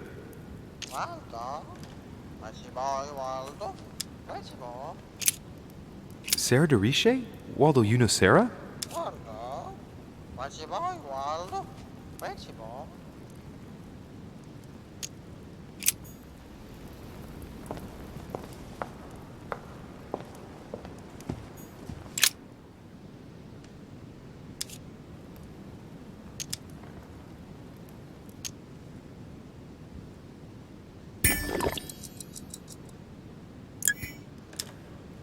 That's what you generally feed birds.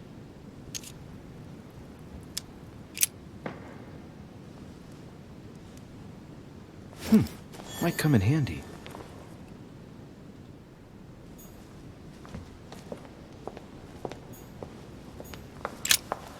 A mynah bird.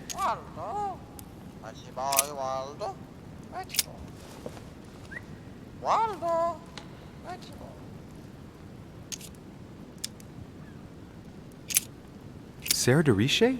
Waldo, you know Sarah? Stop it! Stop it! What?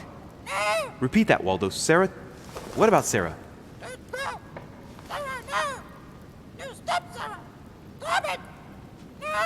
Good God, what's been happening here? Well, Waldo, is your master good? Waldo? I don't really know what I was expecting.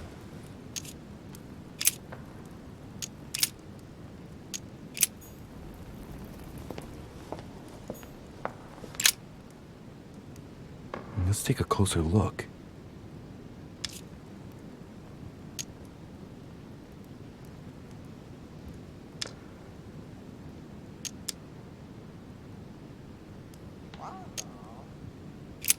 Dark chocolate beans. Very bitter. They're greatly prized in high society. Judging by the shape, I'd say they're Criollo cocoa beans. The chocolate of the Mayas, the rarest of the beans. Some even say they're an aphrodisiac.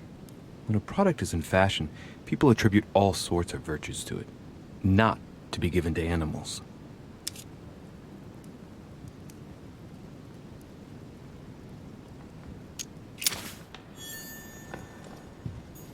Waldo? Waldo?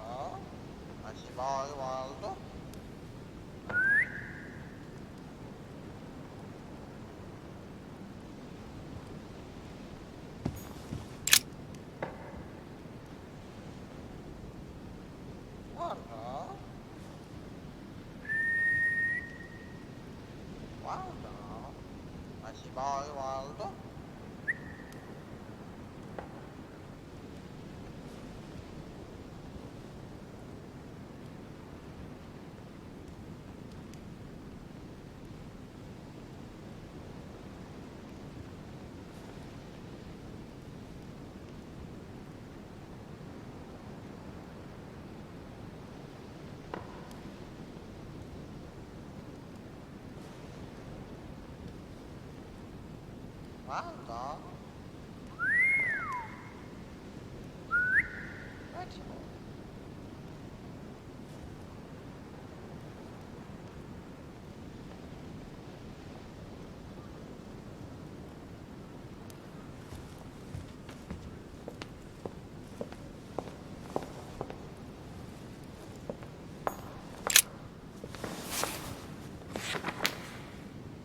It's a book on the history of the Crusades. I don't think it has any connection with my research.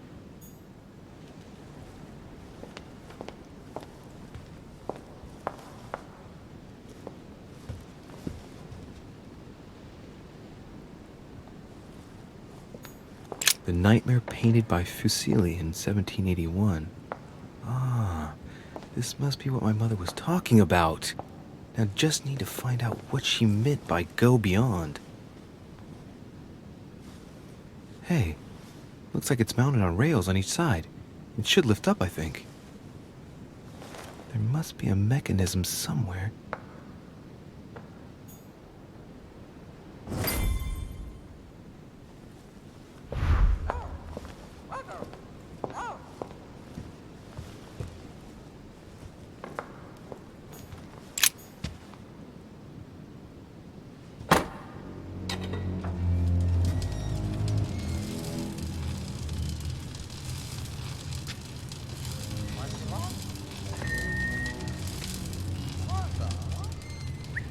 Aha! I found it. Oh, what on earth is this? A ring lock now? Great. That's all I needed.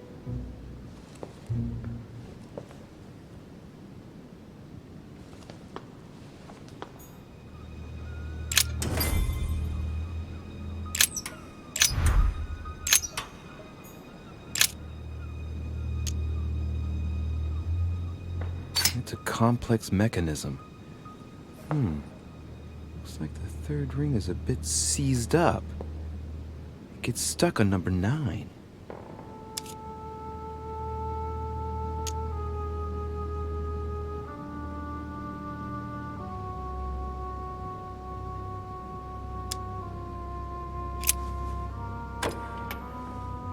Well, I got it wrong. It doesn't matter.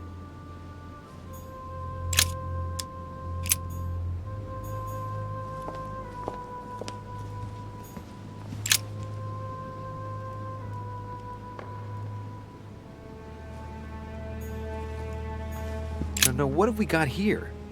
Well, it looks like a model of a lock. It's as if Mortimer is fond of complicating things sometimes. Well, I hope I never have to try and unlock it.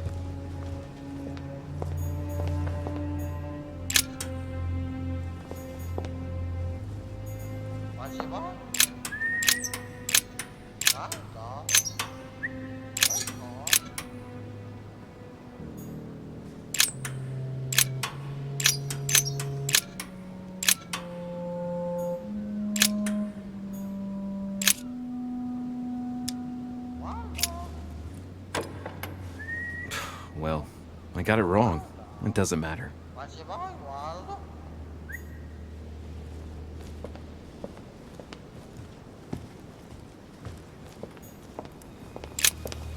A myna bird.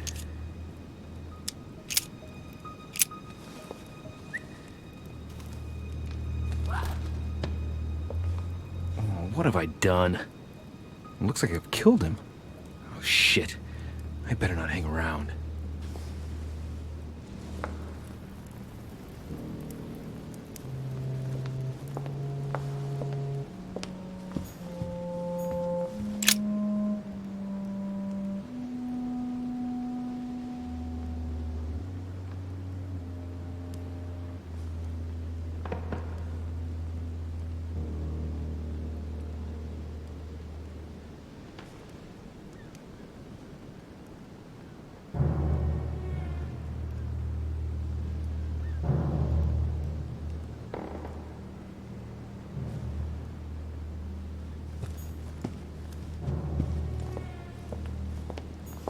This painting isn't finished, and it looks like Mortimer probably did it. Not bad, but you can't exactly say it's been done in the style of the period.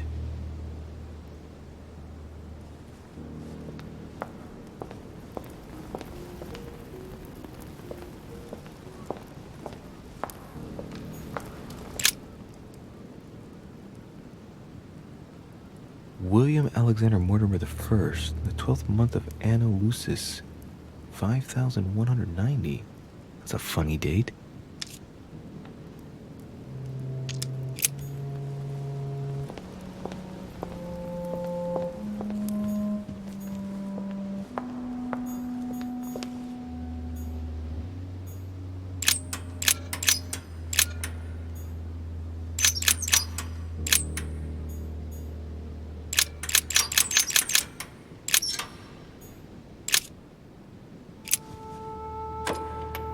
Damn it. It doesn't work. 5190. I was pretty sure it was right. Maybe I didn't use the right dating system.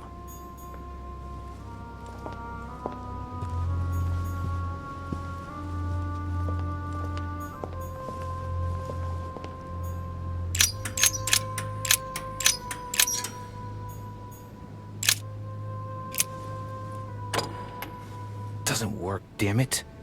I really thought I was close. 1190. Isn't the right date when you subtract 4,000? I must have missed a subtlety.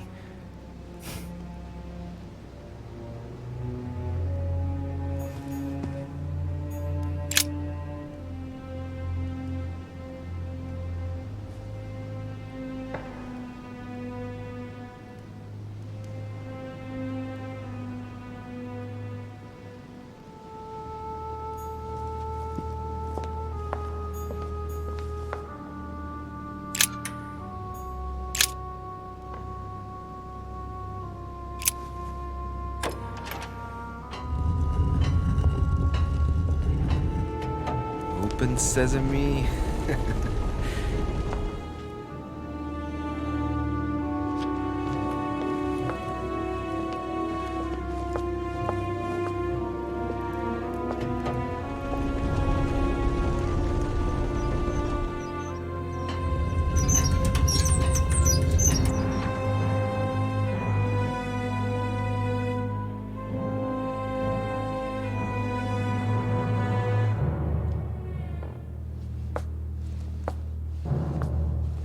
Let's see what you've been hiding, Lord Mortimer.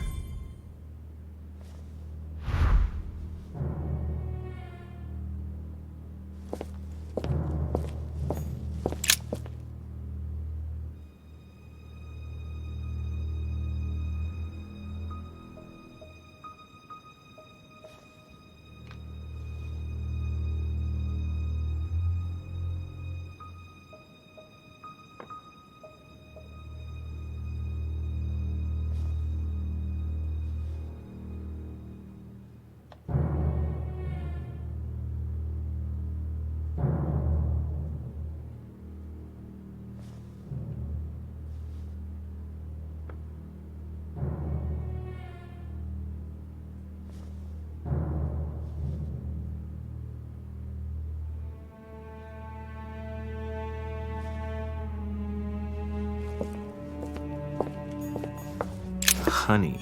I couldn't have hoped for better.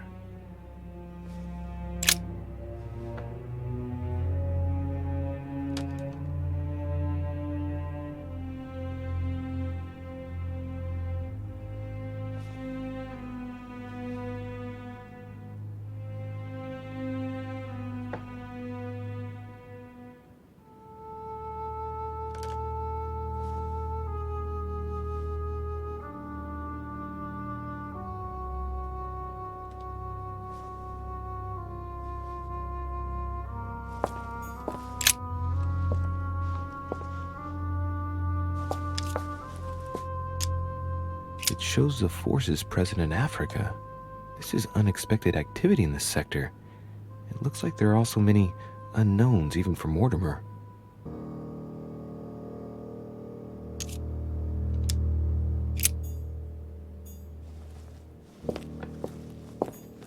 Weakness of the Human Psyche by Guillaume Trimore. He says, it is possible to drill an idea into someone by constant daily repetition until the mind gives in. And goes on, there are hundreds of good ways to live life, but you only need one to convince the masses that it's the only one possible. The author isn't letting any ethical principles get in his way, is he?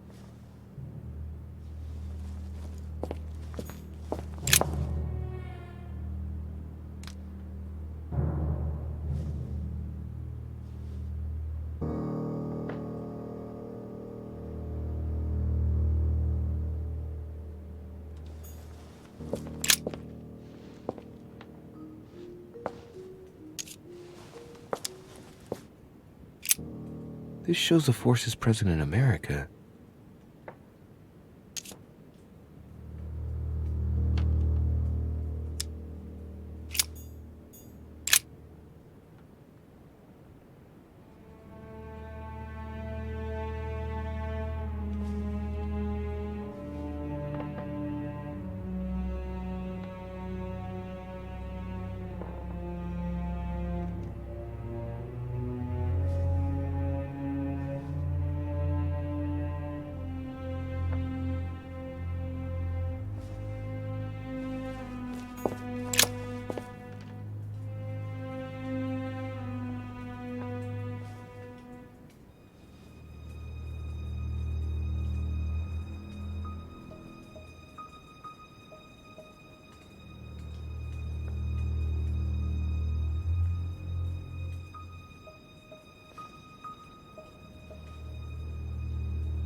It shows the forces present in Europe.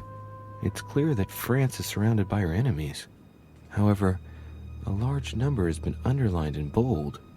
26 million. I know what it is. It's an estimation of my country's population. All our neighbors have far fewer inhabitants.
breathtaking map of the Orient, indeed.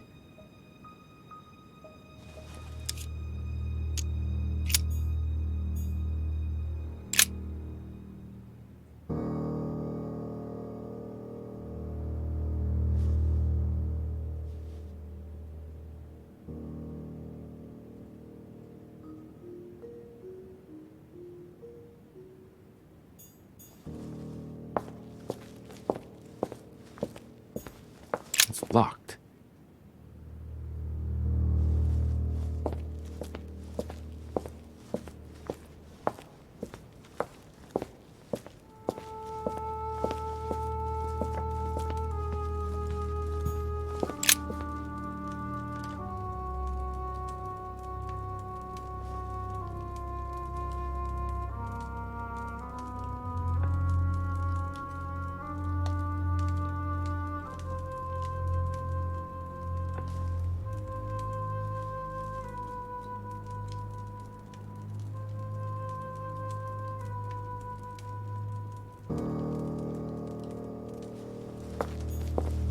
Table of alchemical elements. So, Lord Mortimer also studies alchemy? It seems like he's interested in everything. Honey, the remedy of the gods.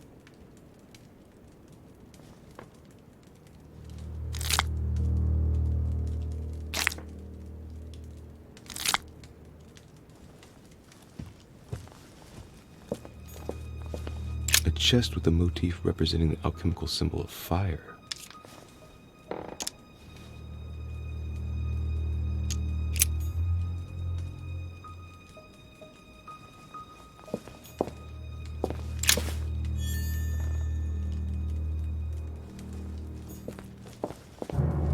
A chest with a motif representing the alchemical symbol of fire.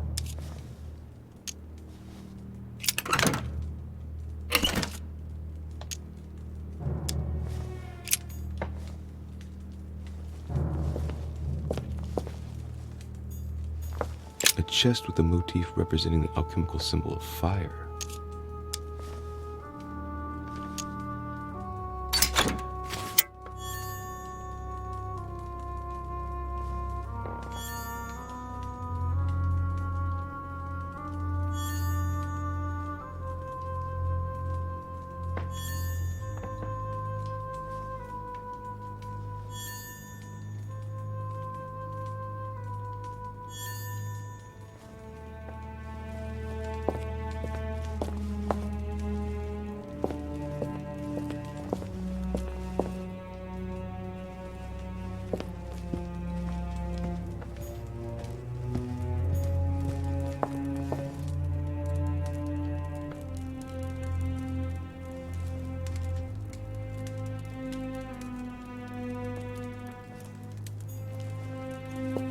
Am I seeing things, or is that an actual von Leeuwenhoek microscope?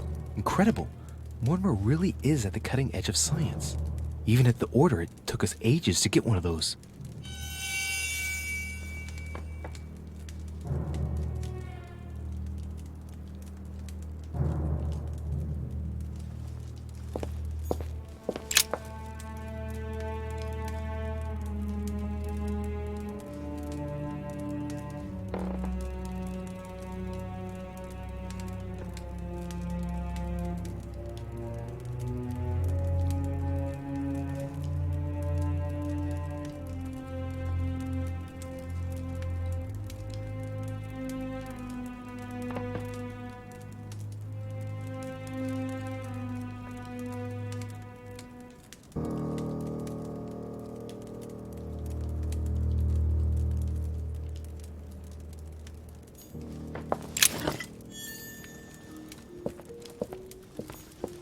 An iron mask.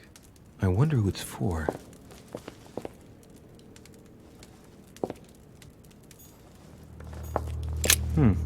That must be for writing the homing pigeon messages.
These are feathers.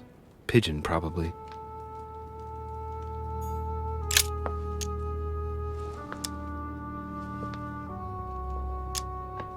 Looks like obsidian or onyx. Must weigh a ton. Strange. I don't recognize the alphabet. I wonder where the pictograms are from. It isn't Egyptian or Hebrew. There are 2 inscriptions on the sides as well as on the top. No way to know what's underneath. Absolutely no idea what it's for, but I find this cue fascinating.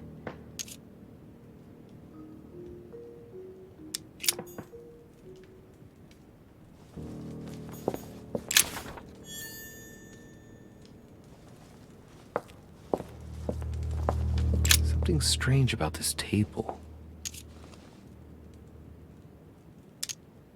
The Little Surgeon's Perfect Collection. What kind of experiments does Mortimer carry out here? It's a dissection table. So Mortimer does autopsies here on his desert island. But who is he doing autopsies on then?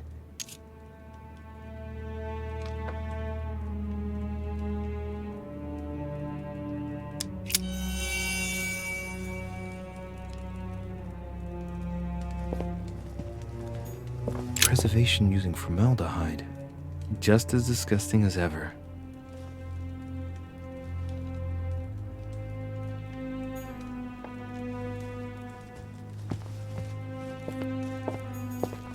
A skeleton by the name of Gustav, if the plaque on the plinth is anything to go by. Mortimer's given a name to his anatomy skeleton. That's morbid. Oh, his right hand is missing.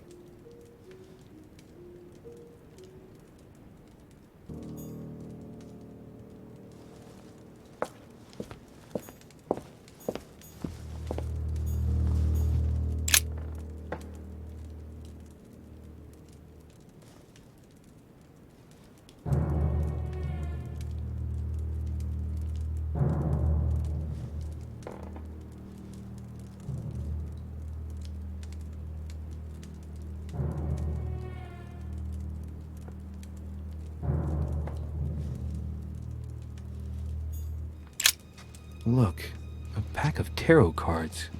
Has he been reading the cards? Mortimer? That would surprise me.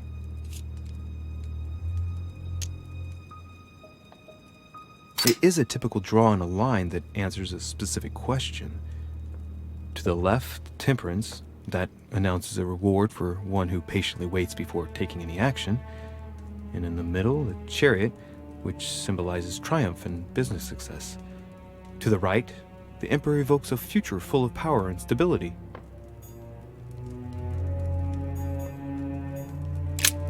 Look, a pack of tarot cards. Has he been reading the cards? Mortimer? That would surprise me. It is a typical draw on a line that answers a specific question. To the left, temperance, that announces a reward for one who patiently waits before taking any action. And in the middle, the chariot, which symbolizes triumph and business success. To the right, the Emperor evokes a future full of power and stability.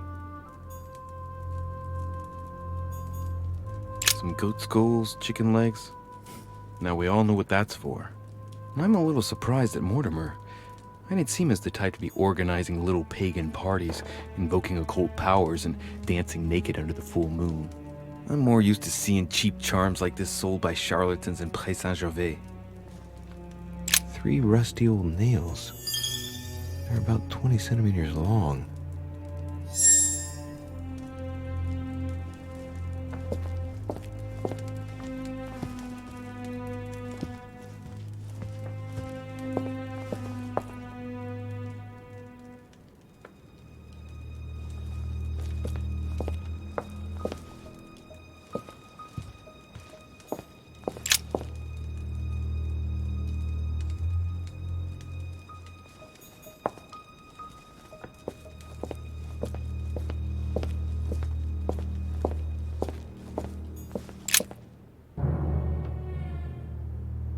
is my mother's writing. I've picked up her trail. What is she up to?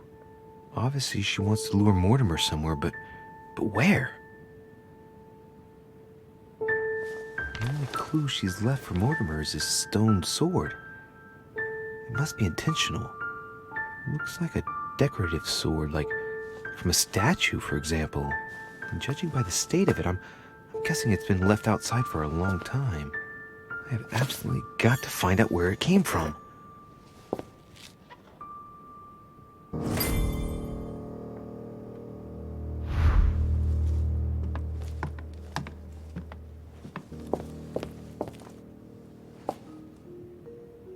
Oh, shit.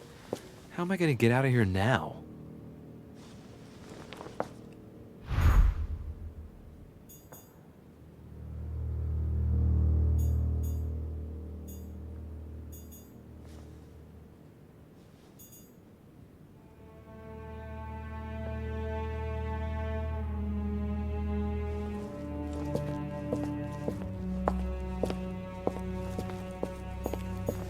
It's locked.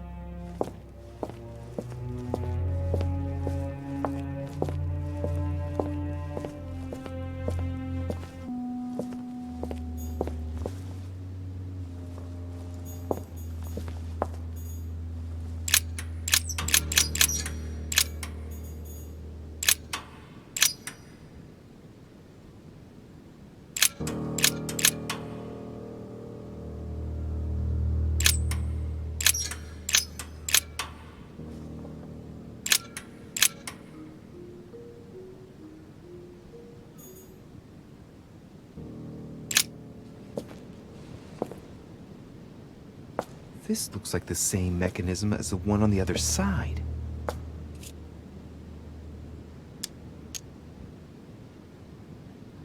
The mechanism passes through the wall.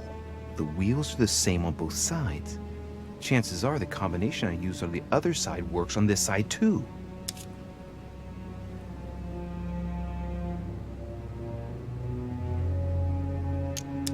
These cylinders rotate on the same central axis.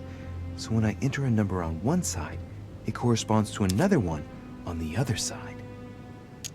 It looks too easy. It could be a trap.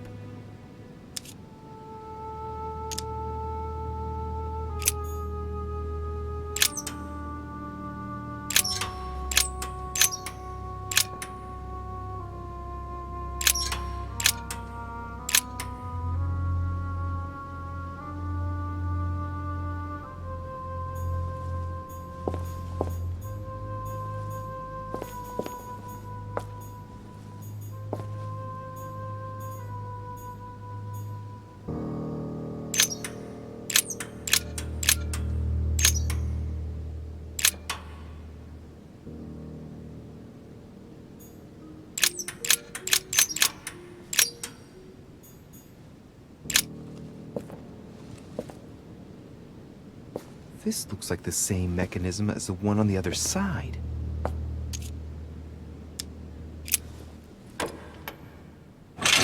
Whoa, whoa. If the grid closes a bit more every time I enter a wrong date, I'd better not mess up again. It doesn't seem to be working.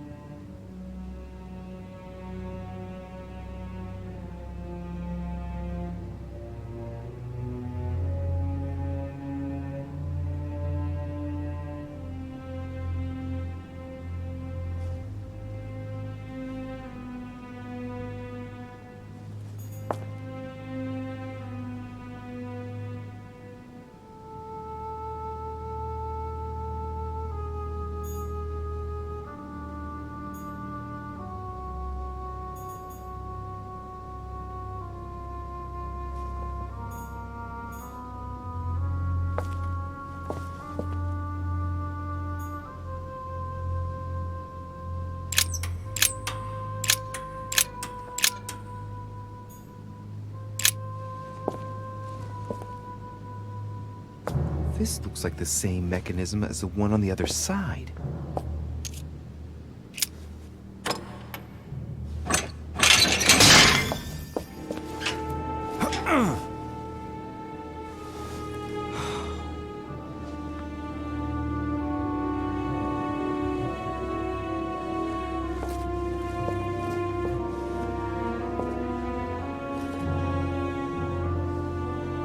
tentacles are stuck. Shit! I'm cornered like a rat.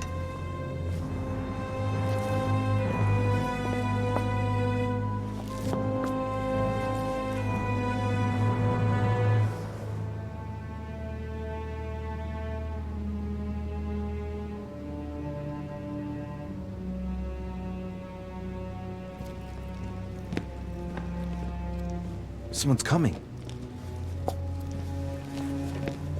Please don't let it be Mortimer. Who is it?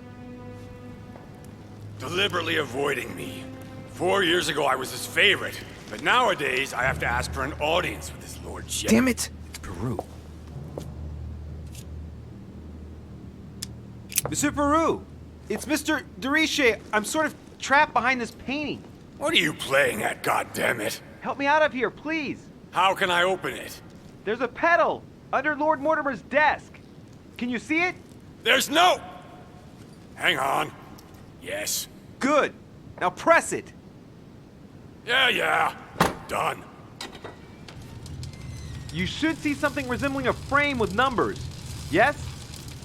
You have to turn them to set the combination.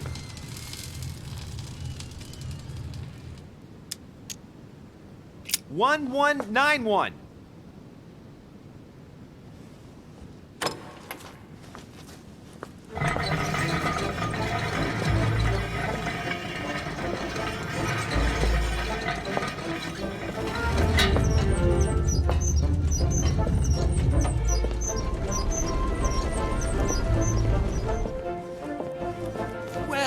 Well. Poking our nose into Mortimer's little secrets, are we? You do surprise me. It's not what you're thinking. I'll explain everything. No, you will not, sir. It has nothing to do with me, and by the way, I never even saw you. So, I'll be on my way now. Thanks again. You had me trapped. Why not say anything? I would have wanted someone to open the door for me, too.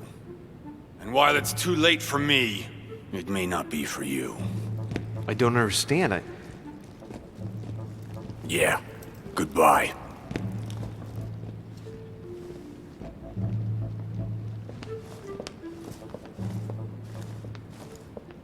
I've wasted enough time.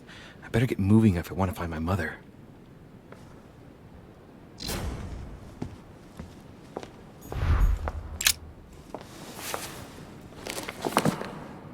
History of the First Crusades by Pierre Amédée de la Sarde.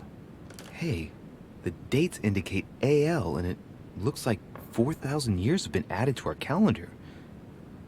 Oh, that counting system again.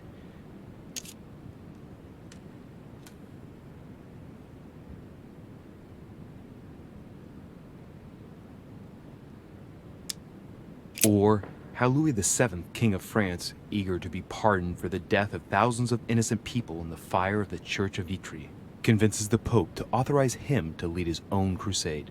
The result? In Germany, a new outburst of violence against the Jewish community, and a monumental fiasco by poor Louis VII, cuckolded by his wife's uncle. The author is Pierre Amédée de la Sarde, none other than the Grand Master of the Masonic Lodge of Paris. Now I understand why the dates are offset.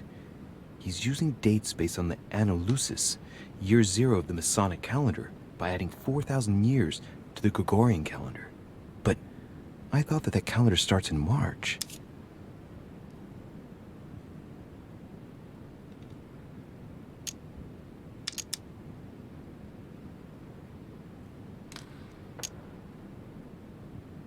Or how Louis VII, King of France, eager to be pardoned for the death of thousands of innocent people in the fire of the Church of Vitry, convinces the Pope to authorize him to lead his own crusade. The result? In Germany, a new outburst of violence against the Jewish community, and a monumental fiasco by poor Louis VII, cuckolded by his wife's uncle. The famous call of Pope Urban II. 20 years after the capture of Jerusalem from the Arabs by the Turks, Urban II convened the council. He promises a plenary indulgence to Christians who go and get Jerusalem back from the Turks. The result? The Jewish community on the road to Jerusalem found itself persecuted for no reason. 12,000 Jews would perish, not to mention the massacre of Ma'ara, where acts of cannibalism by Frankish crusaders were reported, or even the capture of Jerusalem, where approximately 30,000 were left dead. It signaled the beginning of centuries of wars of religion. The famous call from Pope Gregory VIII in his Audita Tremendi Bull of 5,187. Oh, the crusade where Richard the Lionhearted distinguished himself. It states the first sea blockade of Saint-Jean d'Acre was broken in the 12th month of 5,190 AL, whereas the siege had been going on for 2 years.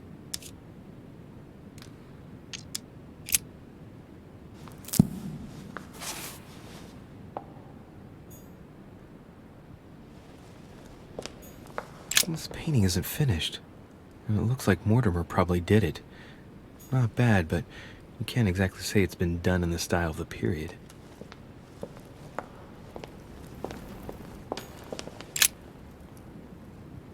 Coup de Lance by Paul Rubens.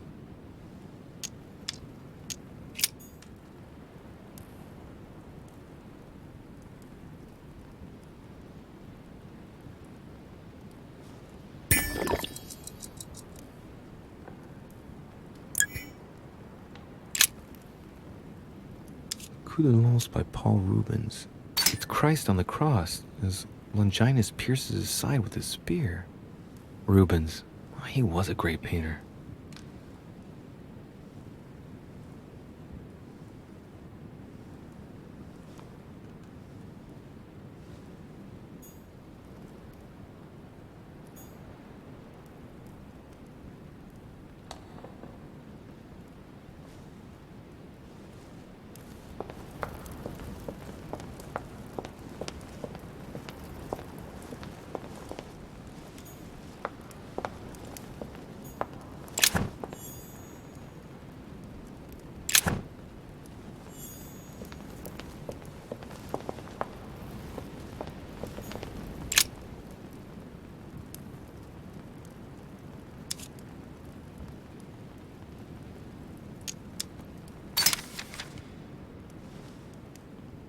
Many families kept documents of their history, but I've never seen anything like this before.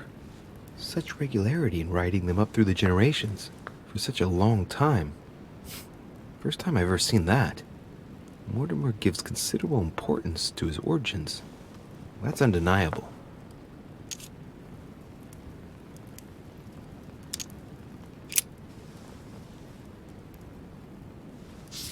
Well, well.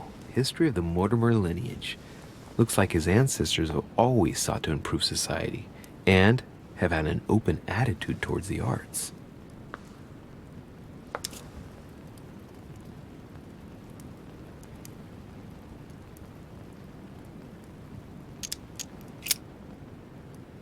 Oh, the family tree.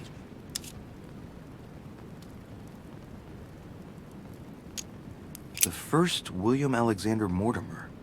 He was born in 1131 and distinguished himself during the Third Crusade, during which he rubbed shoulders with Richard the Lionheart.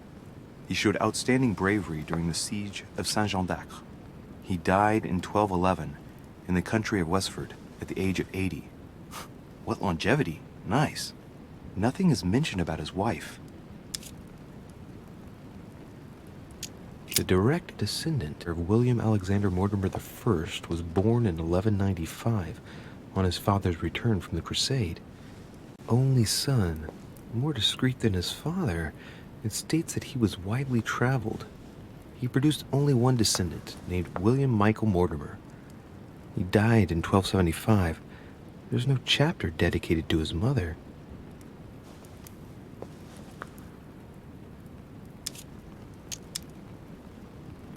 Lord William Alexander Mortimer, lover of the arts and the sciences, he took up politics at an early age. After rapidly becoming influential, he decides to retire from public life in order to organize conferences reserved for the elite with the aim of finding answers to world problems. Blah, blah, blah, blah, blah. He's also an only son, and the book doesn't mention any known descendant. All right. For one, the women of the lineage are not mentioned at all. What a cavalier attitude. Right. Let's see. Who else is there?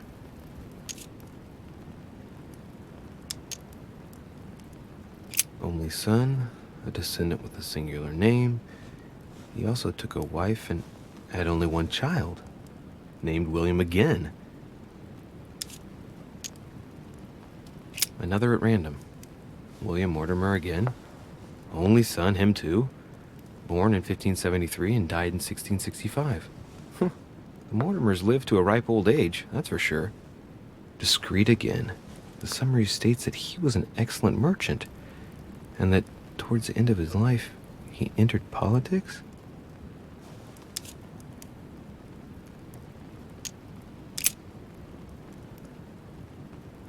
All right.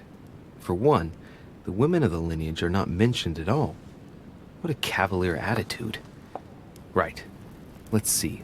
Who else is there?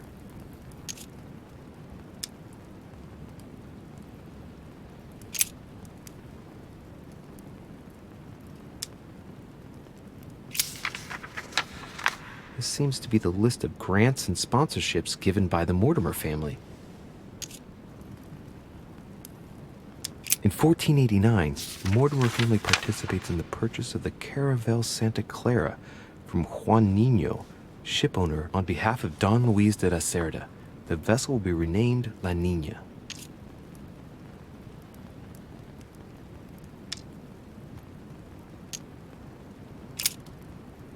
In 1567, the Mortimer family financed a brickworks in Qinhongdao in China, fitted out with 51 furnaces 3.5 meters high, in guise of a protocol gift for Long King, the emperor of the Ming Dynasty.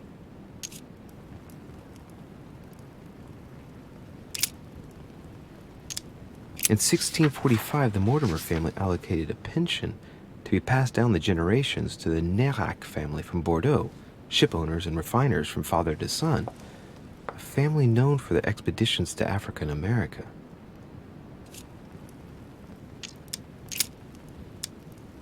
From 1235 to 1280, the Mortimer family granted an annual pension to Albert the Great, Archbishop of Regensburg, in order to fund his research in the writing of De Mirabilibus Munci, books about the wonders of the world.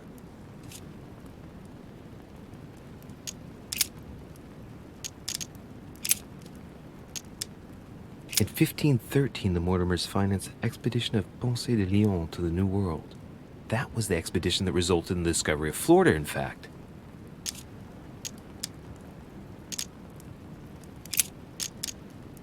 In 1772, Lord Mortimer made a donation of £112,000 to the attention of Achille Basmarin, major shipowner of Bordeaux, for the construction of a ship, the Clary.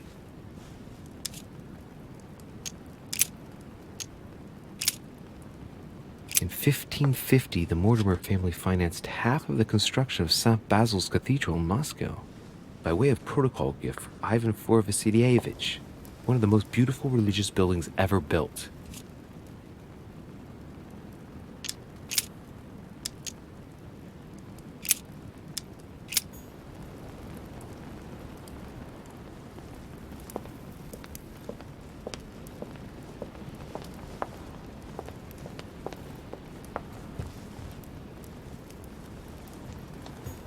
Dante's Purgatory.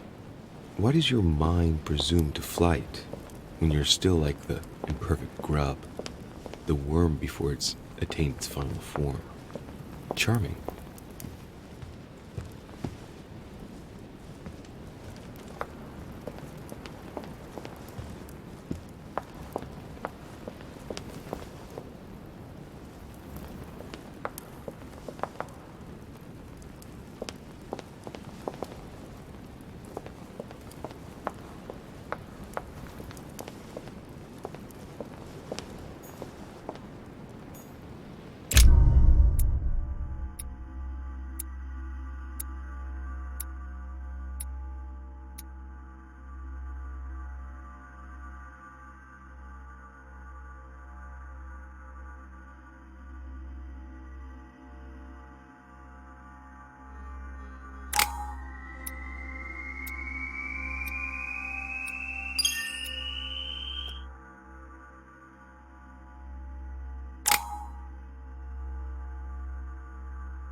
This note is about a meeting with Lord Mortimer. There's no doubt about it. Alright, I need to find out where the sword that came with it's from in order to find Mother. You're joking, I hope. Don't tell me you've done that. Really? How do you expect me to guess? Oh, for God's sake, just ask them. We must absolutely inform Sir Gregory. How long has he been trying to collect all the spears? I must have brought him the first one 20-odd years ago. Do you know if he has managed to get the original? Well, in any case, he's got all the ones we had at the Vatican. He made me replace them with copies. But I don't understand your reaction. I'm sure it is nothing serious. I can see very well you do not understand. You have done nothing less than sign our death warrants, and still you don't understand. Someone is listening. What? Monsieur de Richet, why not join us rather than find yourself eavesdropping? Well, I didn't want to interrupt you. I'm sorry. Of course you didn't. So, my son, what can we do for you?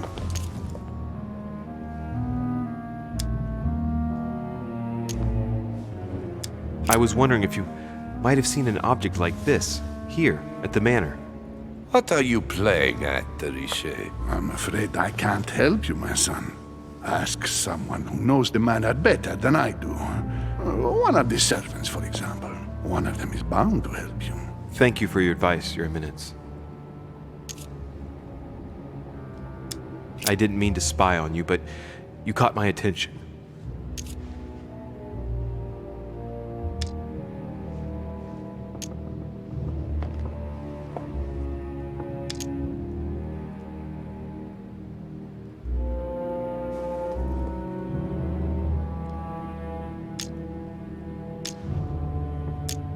Your Eminence, I don't know what you said to Mr. von Boldena, but the poor fellow looks positively crestfallen. Not at all. Don't you believe it, Louis.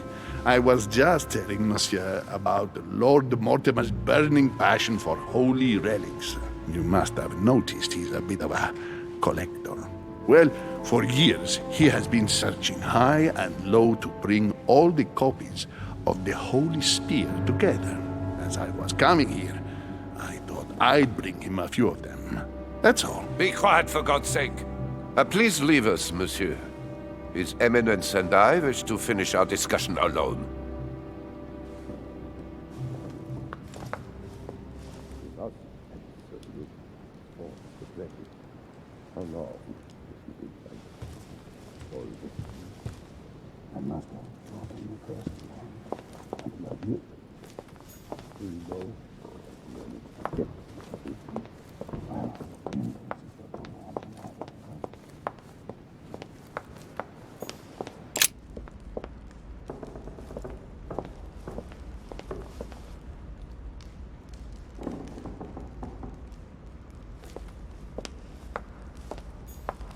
What can I do for you, sir? I am at your service day and night, sir.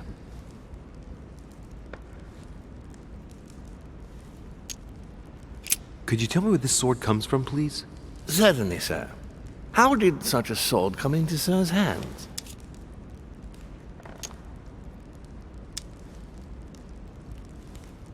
My good man, I'm afraid you're overstepping your role. You're the one who's supposed to be giving the answers, not me. Naturally. I hope that sir will forgive me.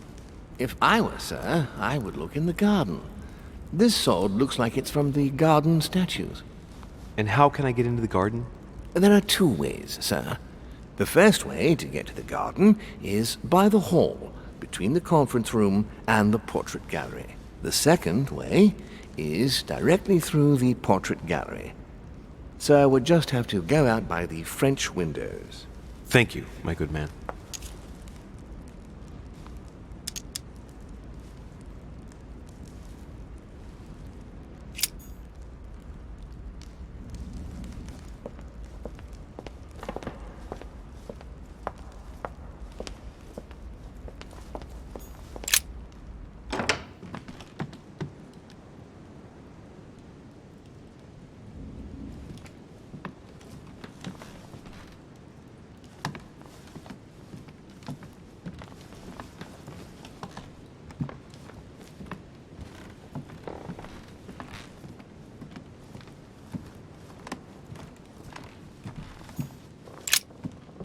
I am sorry, sir, but the conference room is under preparation and is consequently inaccessible to guests.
Atrus, the Miller brothers.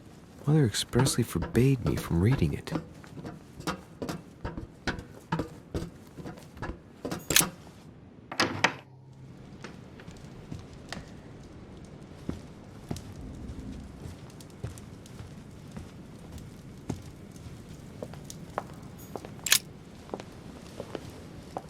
Is everything all right, my young friend? Wonderful. Isn't that lovely? Well, see you later.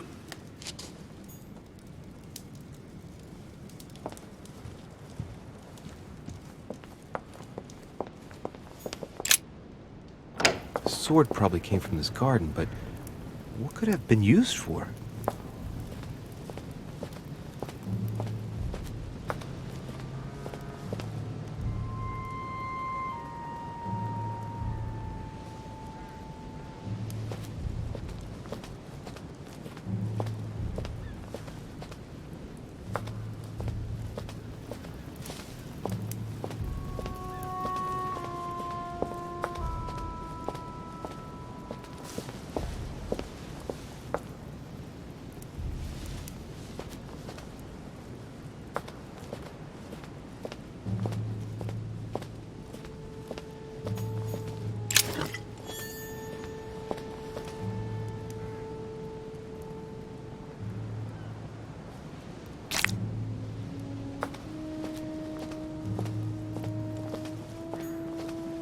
Icarus.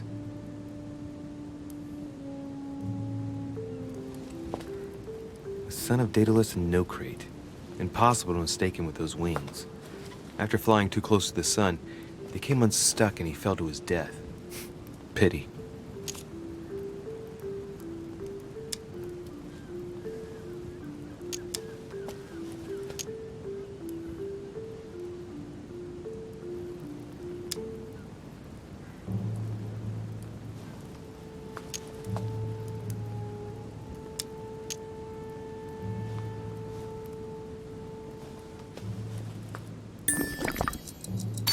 If I remember rightly, Icarus was the son of Daedalus.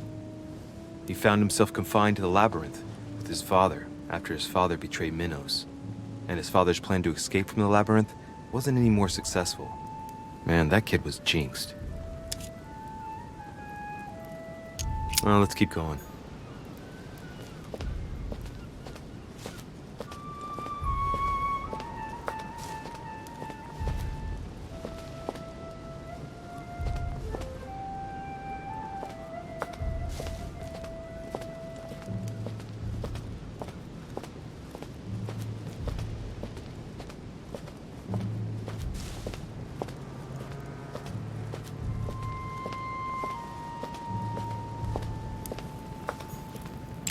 Theseus, son of Aegeus. He's the one who slayed the Minotaur.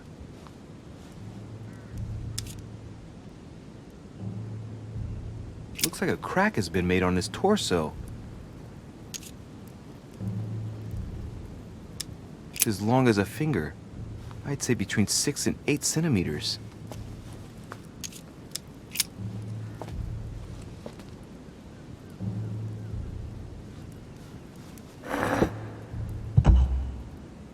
Well, we'll soon see.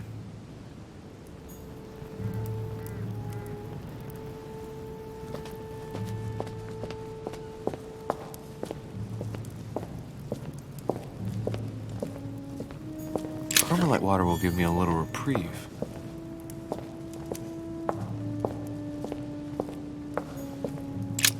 Asterion.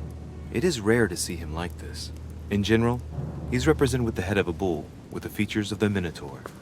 The famous son of Minos in Pasiphae.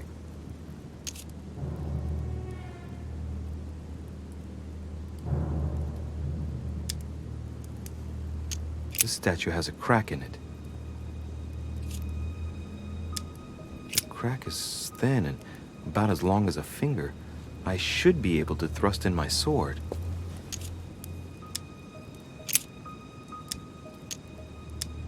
I am the cursed child.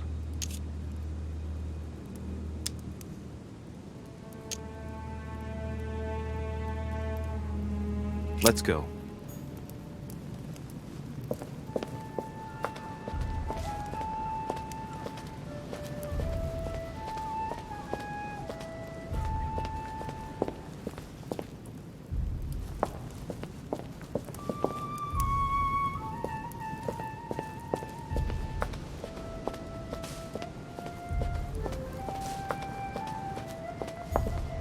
Honey, I couldn't have hoped for better.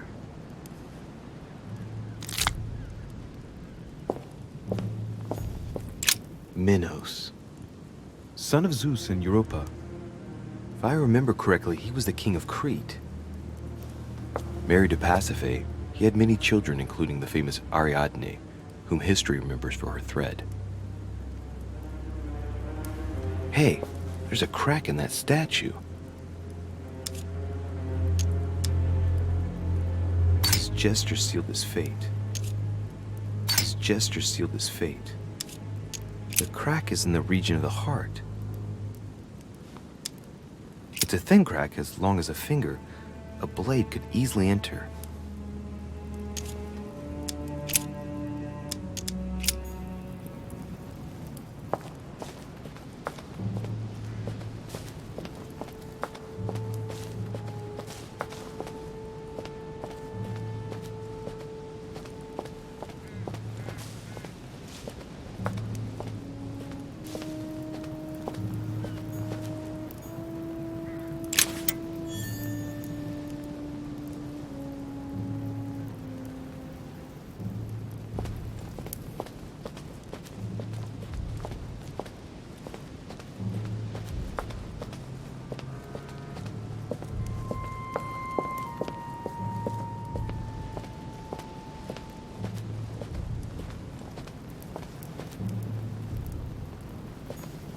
Daedalus. He's the architect of the labyrinth, and if I'm not mistaken, he's also the father of Icarus.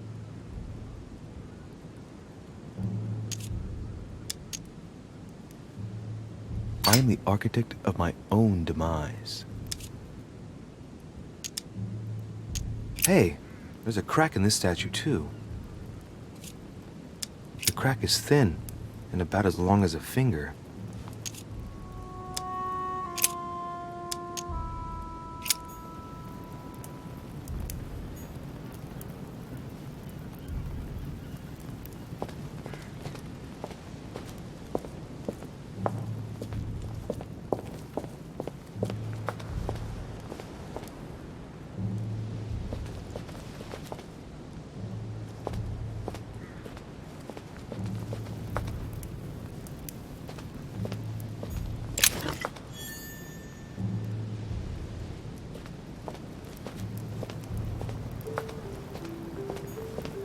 Pasiphae, daughter of Perseus and sister of Circe. She married Minos and became the queen of Crete.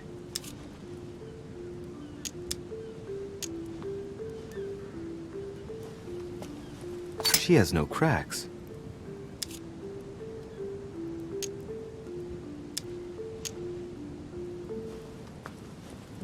Alright, let's continue anyways.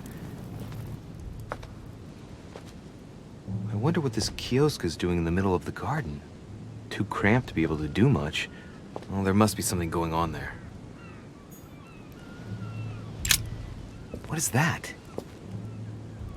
It's like a sort of opening mechanism.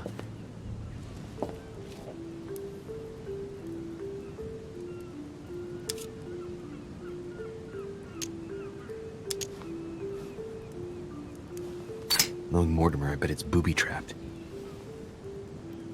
There's a little hole at the fingers. I'm pretty sure if I get it wrong, I'll get pricked. Damn you, Mortimer. Reminds me of traps I studied in Egyptian tombs. Knowing Mortimer, I bet it's booby-trapped. There's a little hole at the fingers. I'm pretty sure if I get it wrong, I'll get pricked. Damn you, Mortimer. Reminds me of traps I studied in Egyptian tombs.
You again? God damn it, are you following me? Wouldn't dream of it, sir. What brings you here?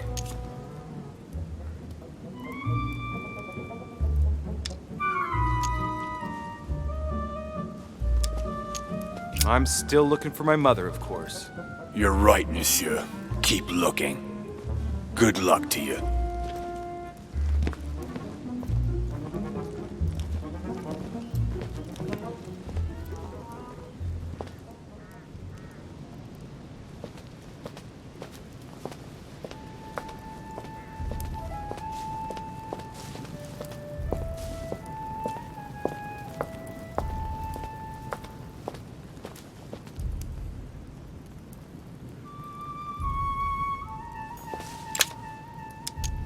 Golden elixir.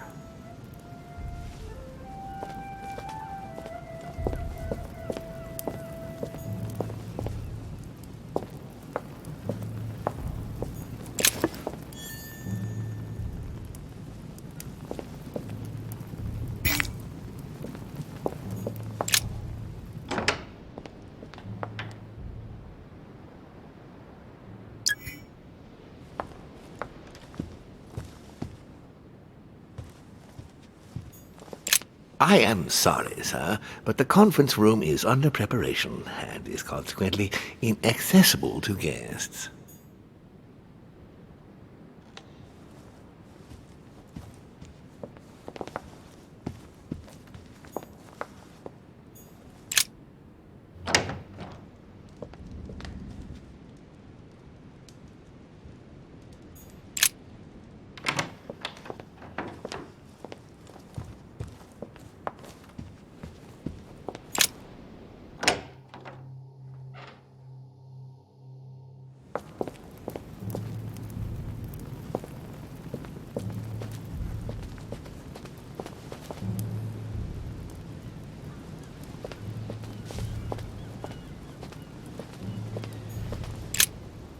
Ariadne. In Greek mythology, she helped Theseus get through the labyrinth. Looks like there's a crack in the region of the heart.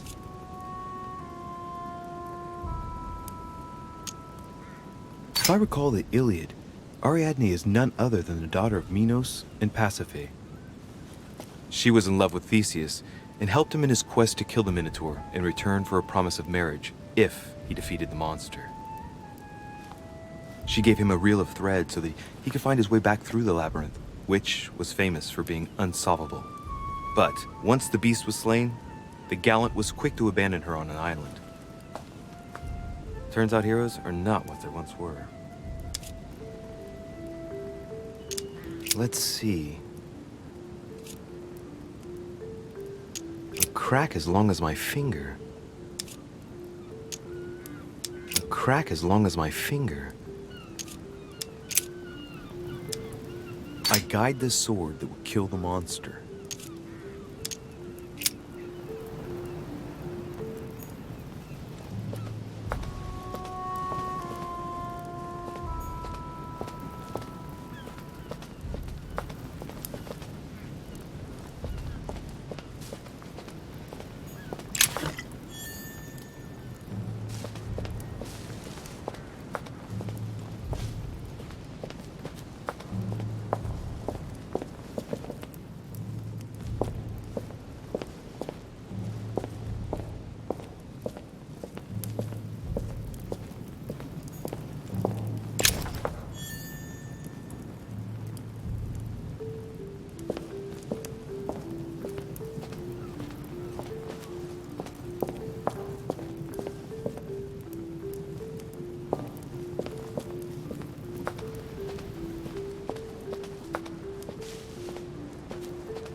Icarus.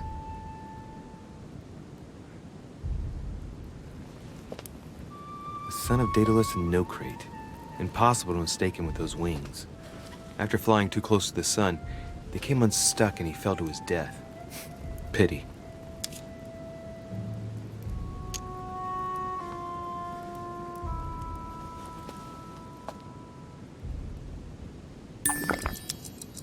Hey, there's no crack here.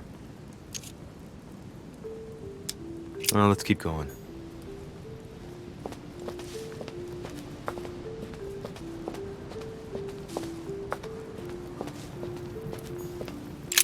Theseus.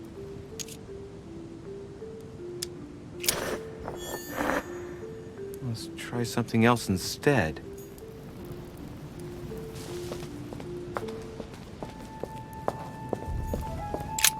Asterion.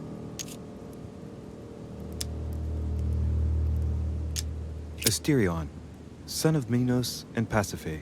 Asterion, who had such a sad fate and who the legend portrays as the horrible Minotaur. This statue has a crack in it. Right. We'll soon see.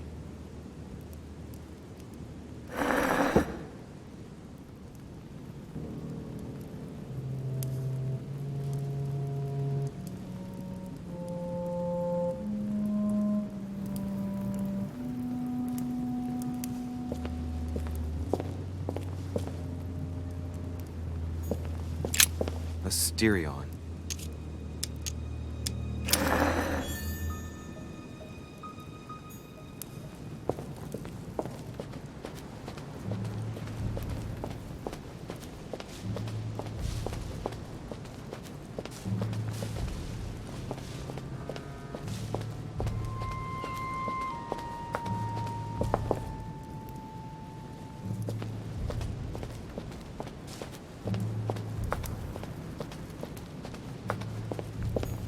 Minos. The crack is in the region of the heart.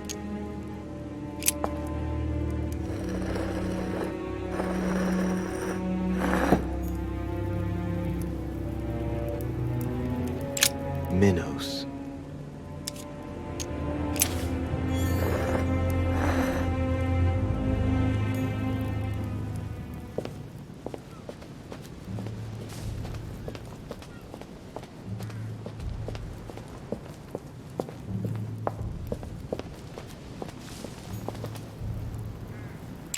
Daedalus.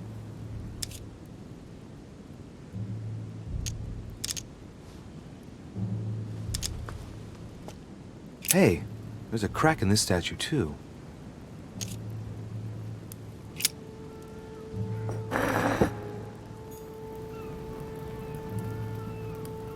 Daedalus. Alright, let's try again. You never know.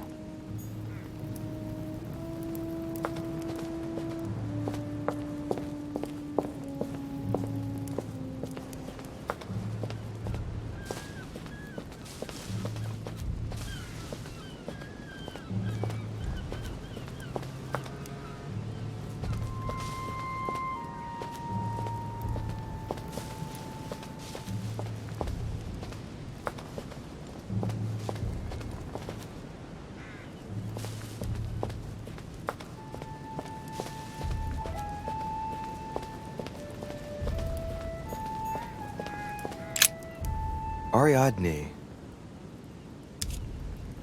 Let's see.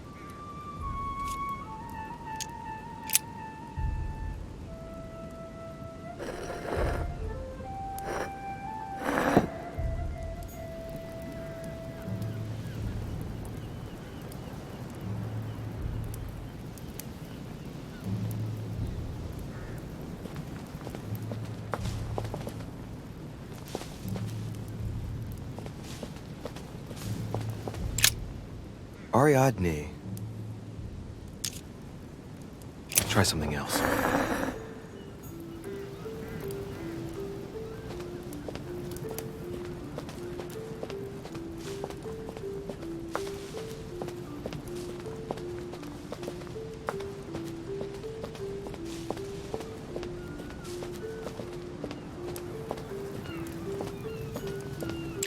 Pasiphae, daughter of Perseus and sister of Circe. She married Minos and became the queen of Crete. Alright, well, let's continue anyways.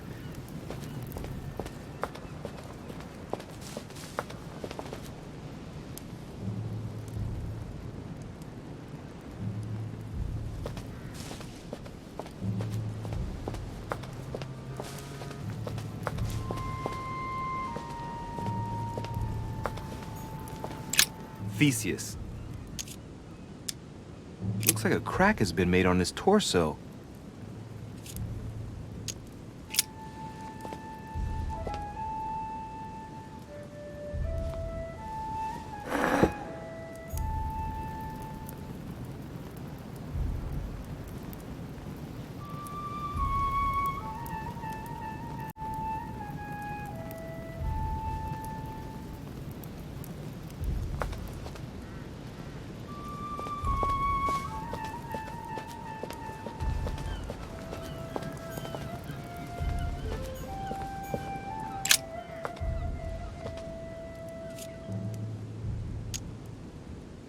It looks like this slab moves.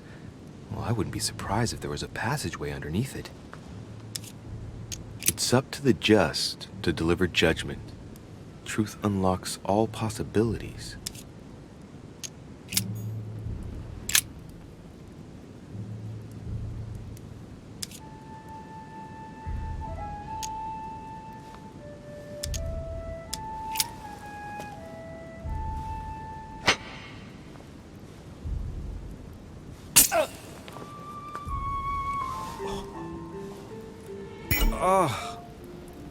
What's wrong?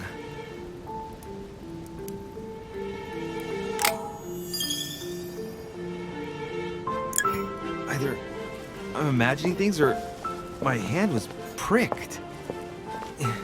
It had poison on it. My head. I feel hot.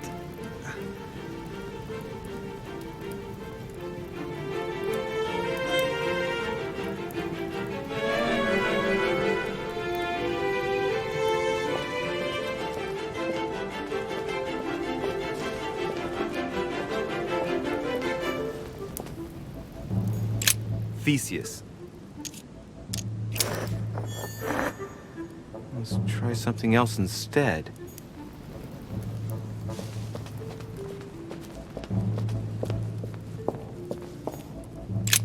Asterion.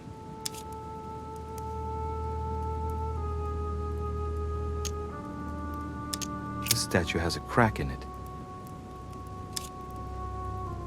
Right. We'll soon see.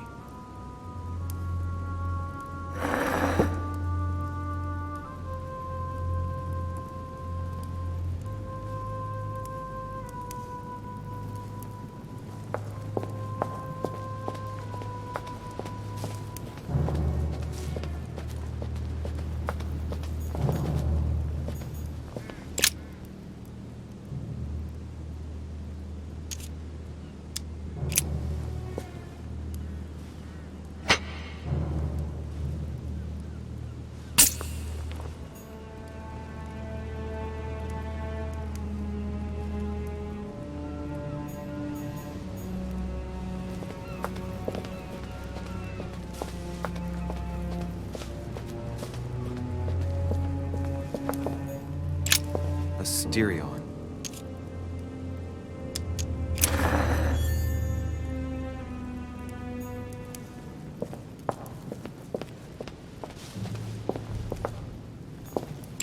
Minos. The crack is in the region of the heart.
Again?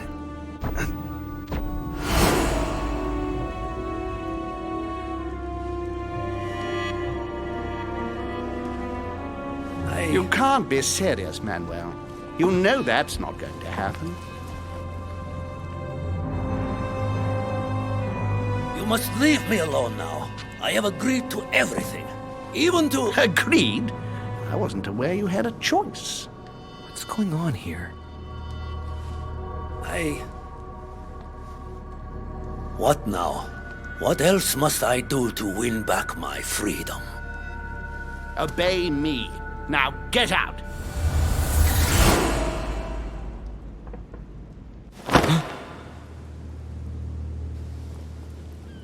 What was that? That's the third time in 3 days.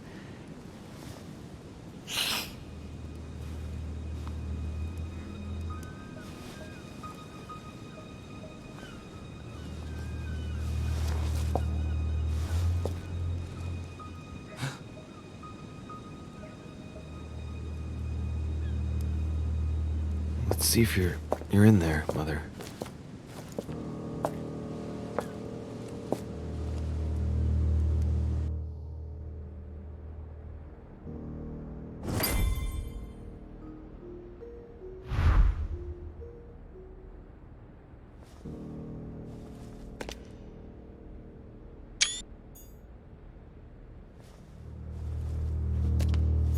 Amber crystals.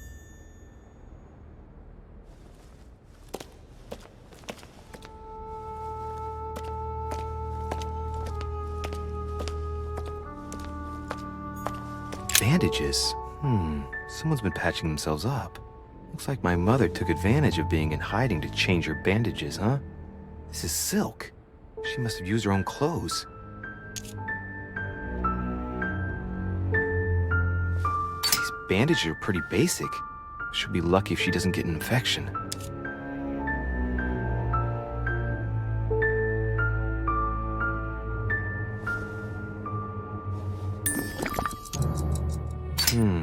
There are patches where the blood isn't totally clotted.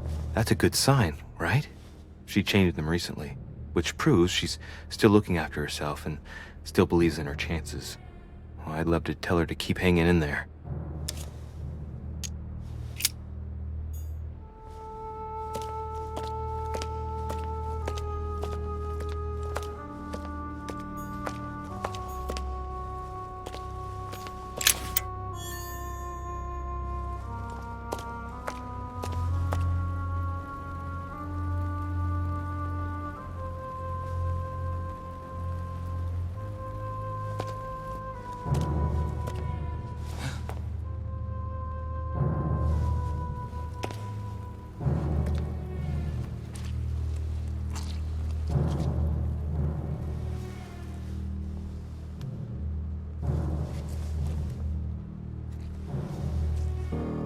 Damn it, Mother.